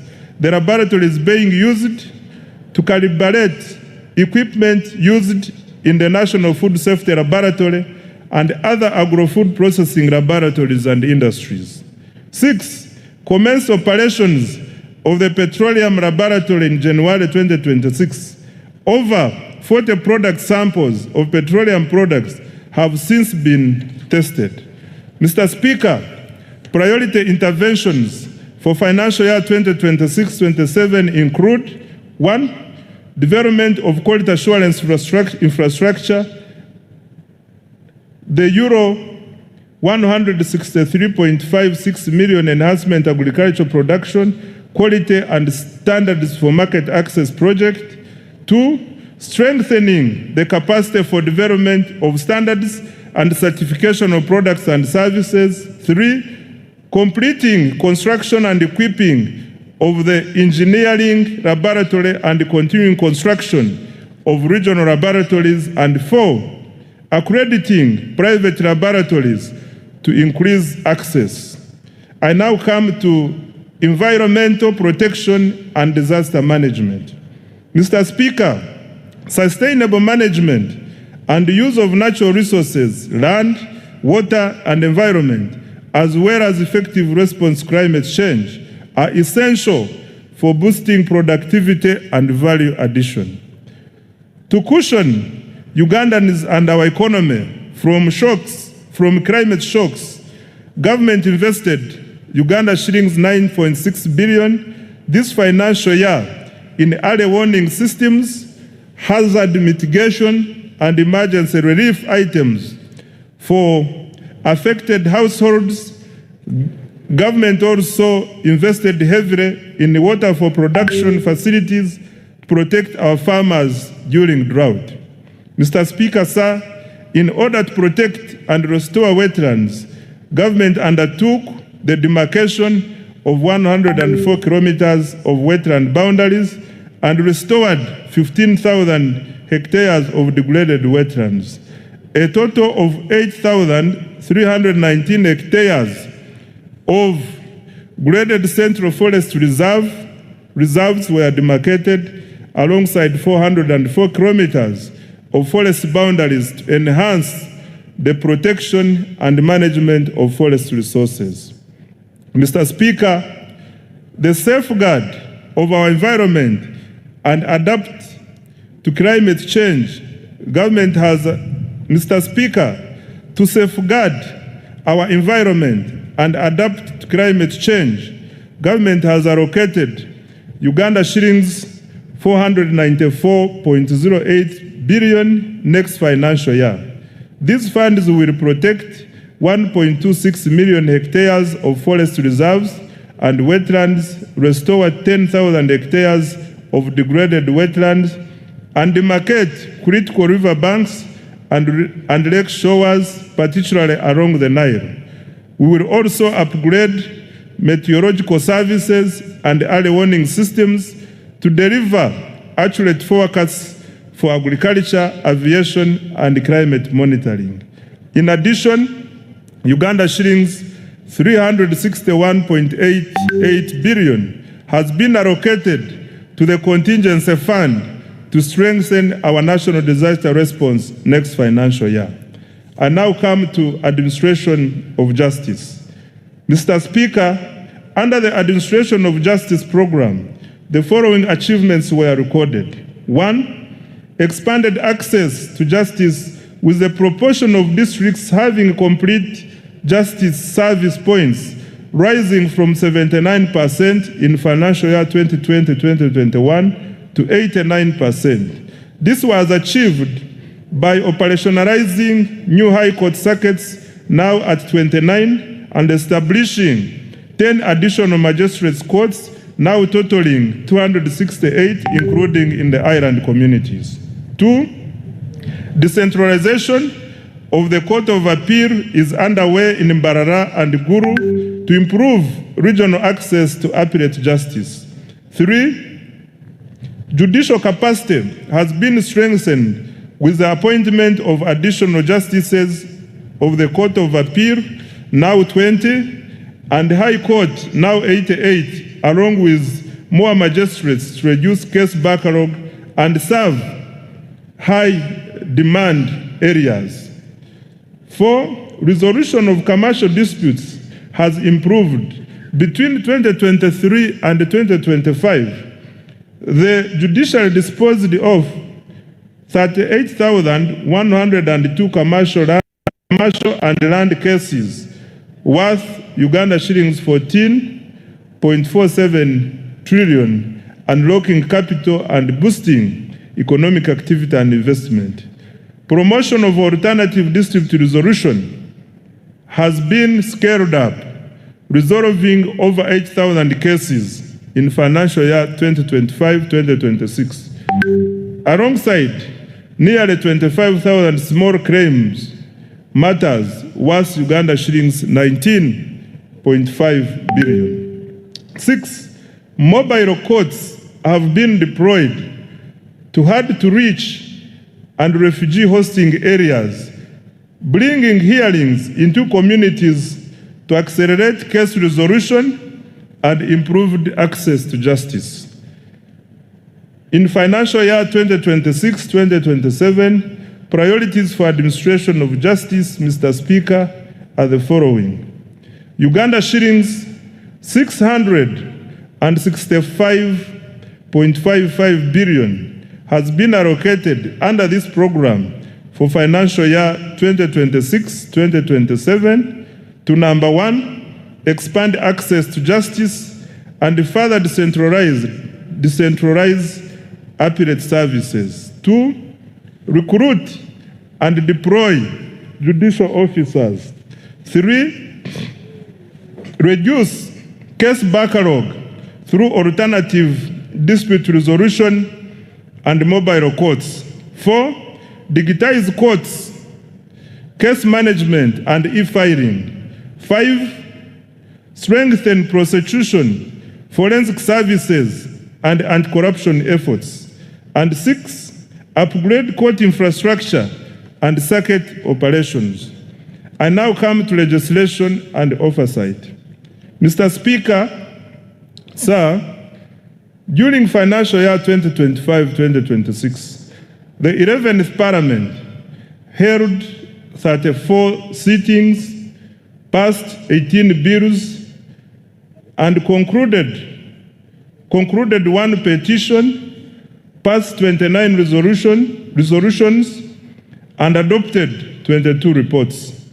Most importantly, the turnaround time for enacting legislation has reduced significantly, and I want to congratulate the 11th Parliament upon this achievement.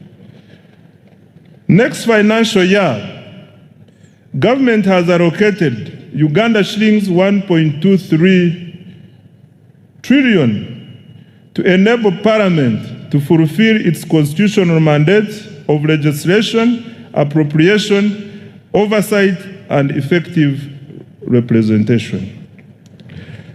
I now come to key implementation reforms. Mr. Speaker, achieving tenfold growth requires more than investment. It requires discipline, it requires accountability, it requires efficiency, and it requires integrity. Government will therefore undertake a comprehensive implementation reform agenda aimed at eliminating waste, corruption, delays, and inefficiency. In this regard, government is implementing a cleanup. This means enforcement of the laws and regulations to ensure institutional effectiveness, leading to improved service delivery and public trust. The specific priorities in the cleanup include: 1, enforcement of budget discipline and accountability. In financial year 2026-2027, going forward, as part of the performance contracts, all accounting officers will sign a budget discipline and accountability charter, which provides for sanctions against breaches of accountability rules in planning, budgeting, and execution of public resources. 2, combating corruption through procurement reforms, digitization, strengthening internal controls and audits, and ensuring transparency to facilitate accountability. 3, continued enforcement of trade order and traffic discipline to promote safe, orderly, and livable cities and urban centers and improve the safety of public transport. 4, strengthening governance, oversight, and performance of state-owned enterprises. 5, strengthening allocative efficiency by prioritizing high-impact investments under the ATMs and the enablers, while eliminating wasteful expenditure. To this end, as guided by His Excellency the President, state-funded celebrations on public holidays will be suspended except functions on religious holidays. Going forward, public holidays will be observed without official ceremonies. 6, centralizing the management of counterpart funding under the Treasury to safeguard funding for priority projects.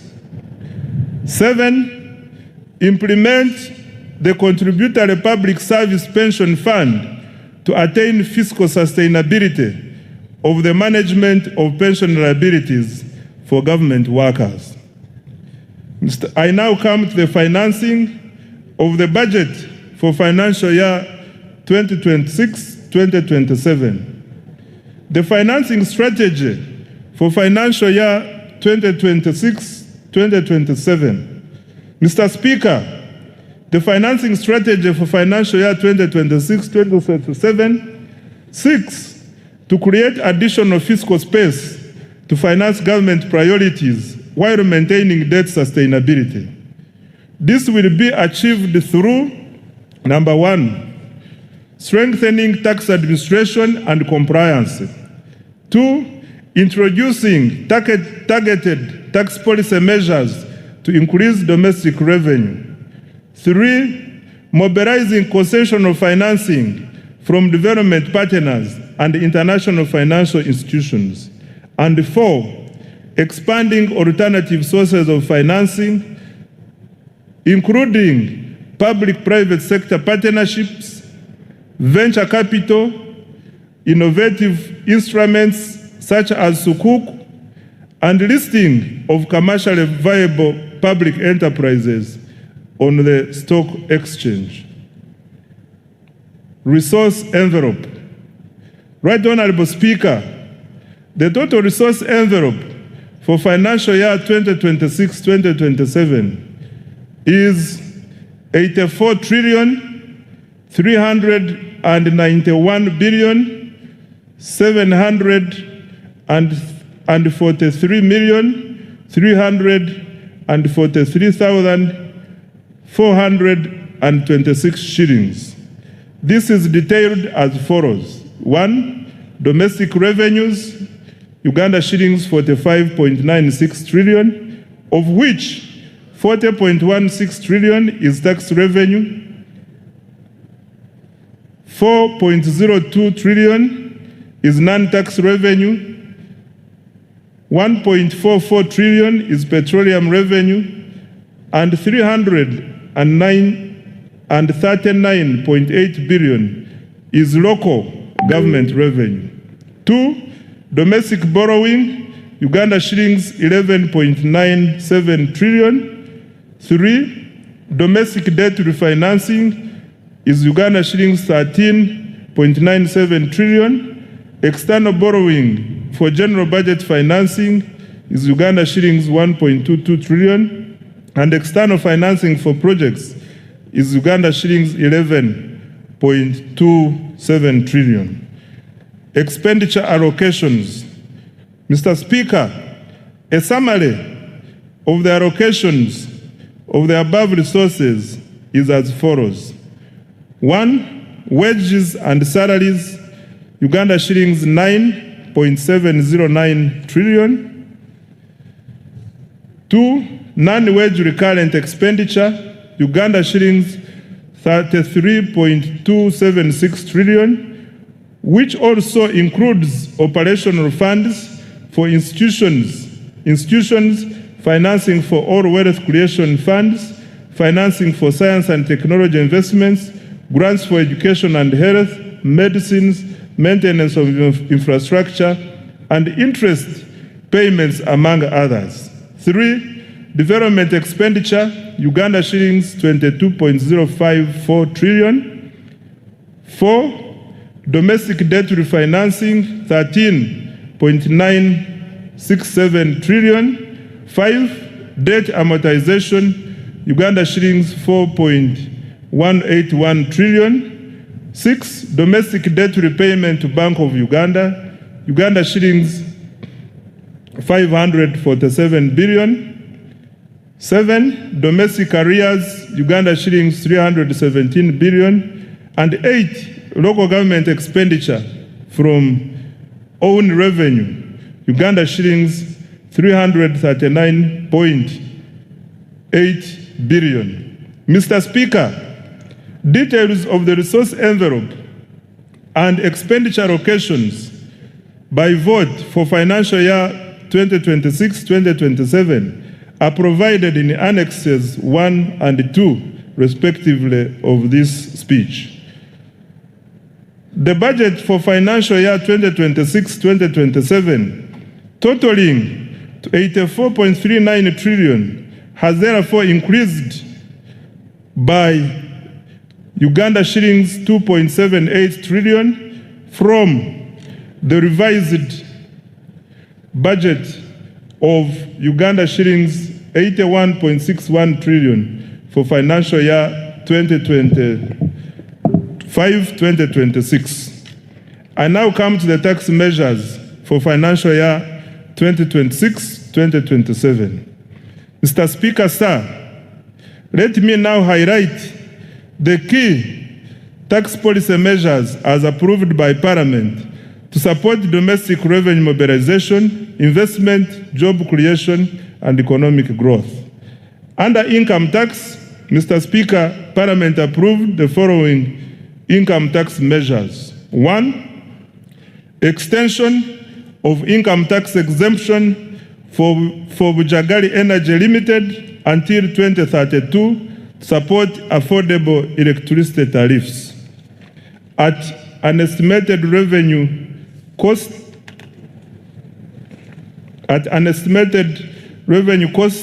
of Uganda shillings 115 billion per annum. 2.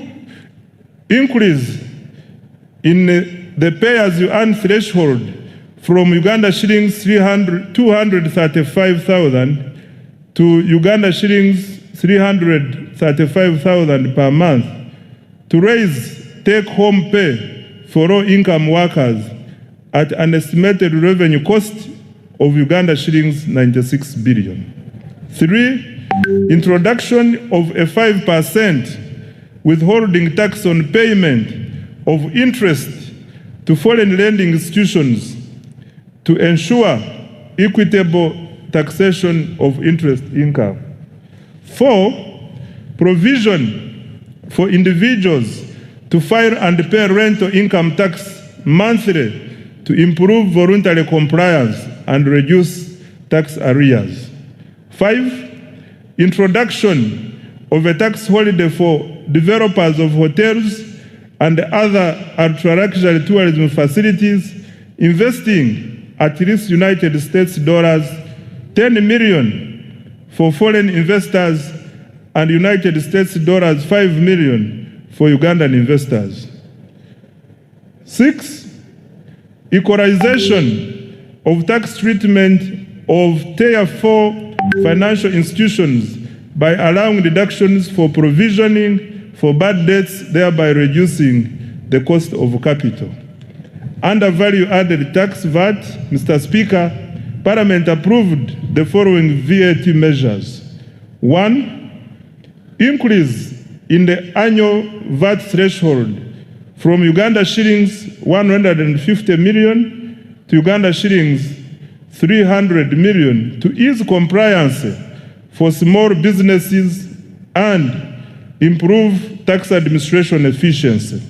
This measure is projected to generate Uganda shillings 349 billion.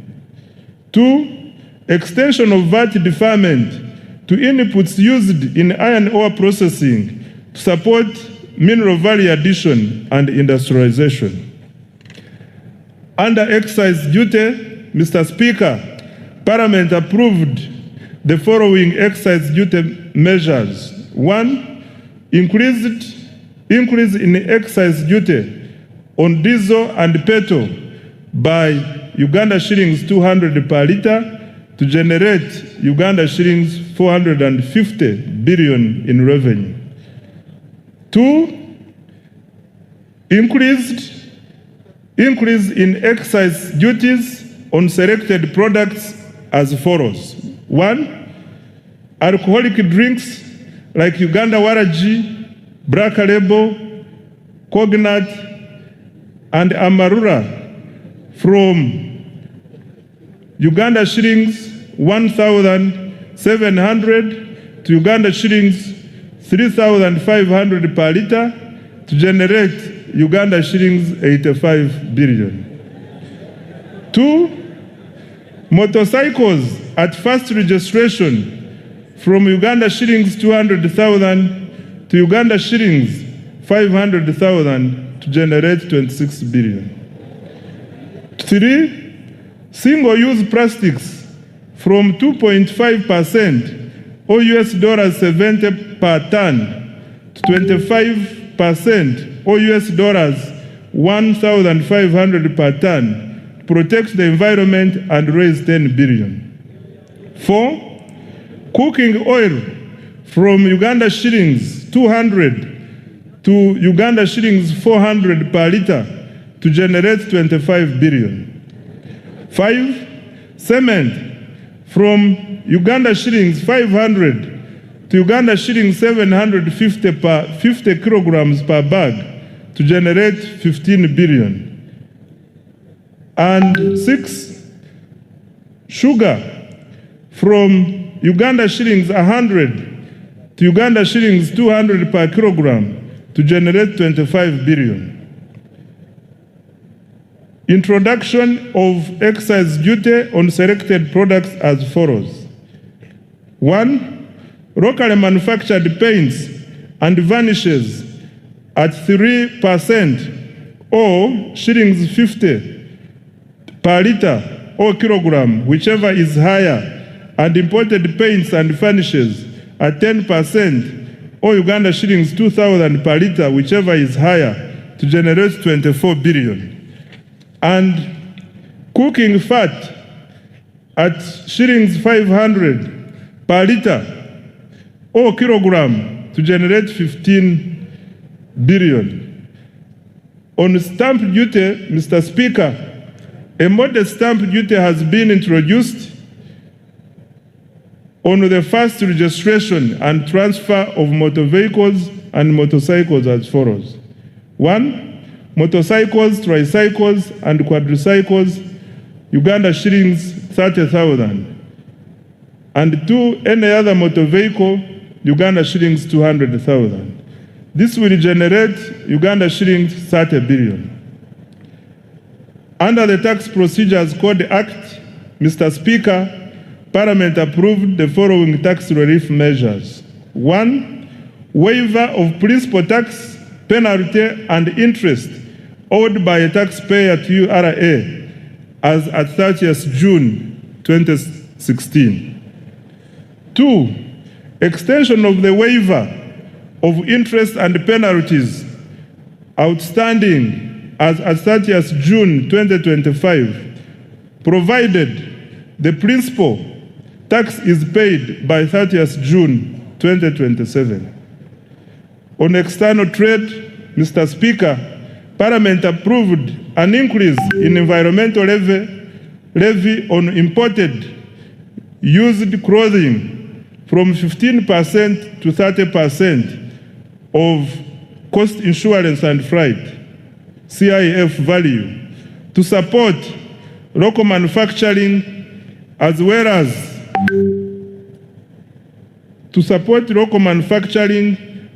as local manufacturing and generate Uganda shillings 40 billion. Under lotteries and gaming, Mr. Speaker,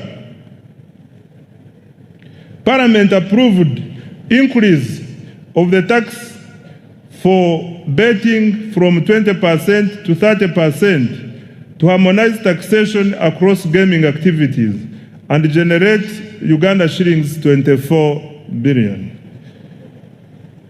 In conclusion, Mr. Speaker, Uganda has become a land of opportunity and promise.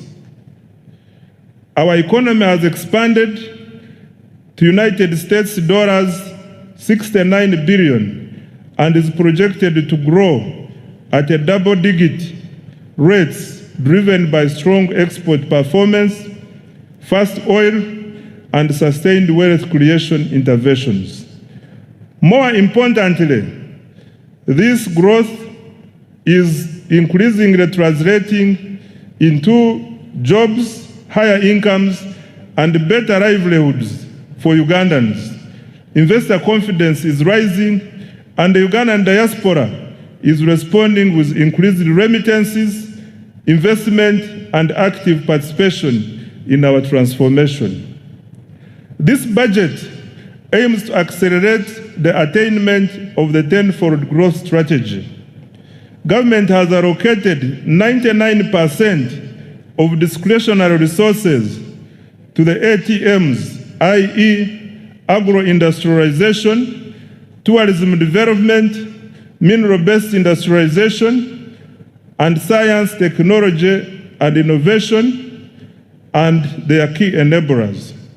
This budget prioritizes production, productivity, value addition, exports, and job creation. I invite the private sector to take full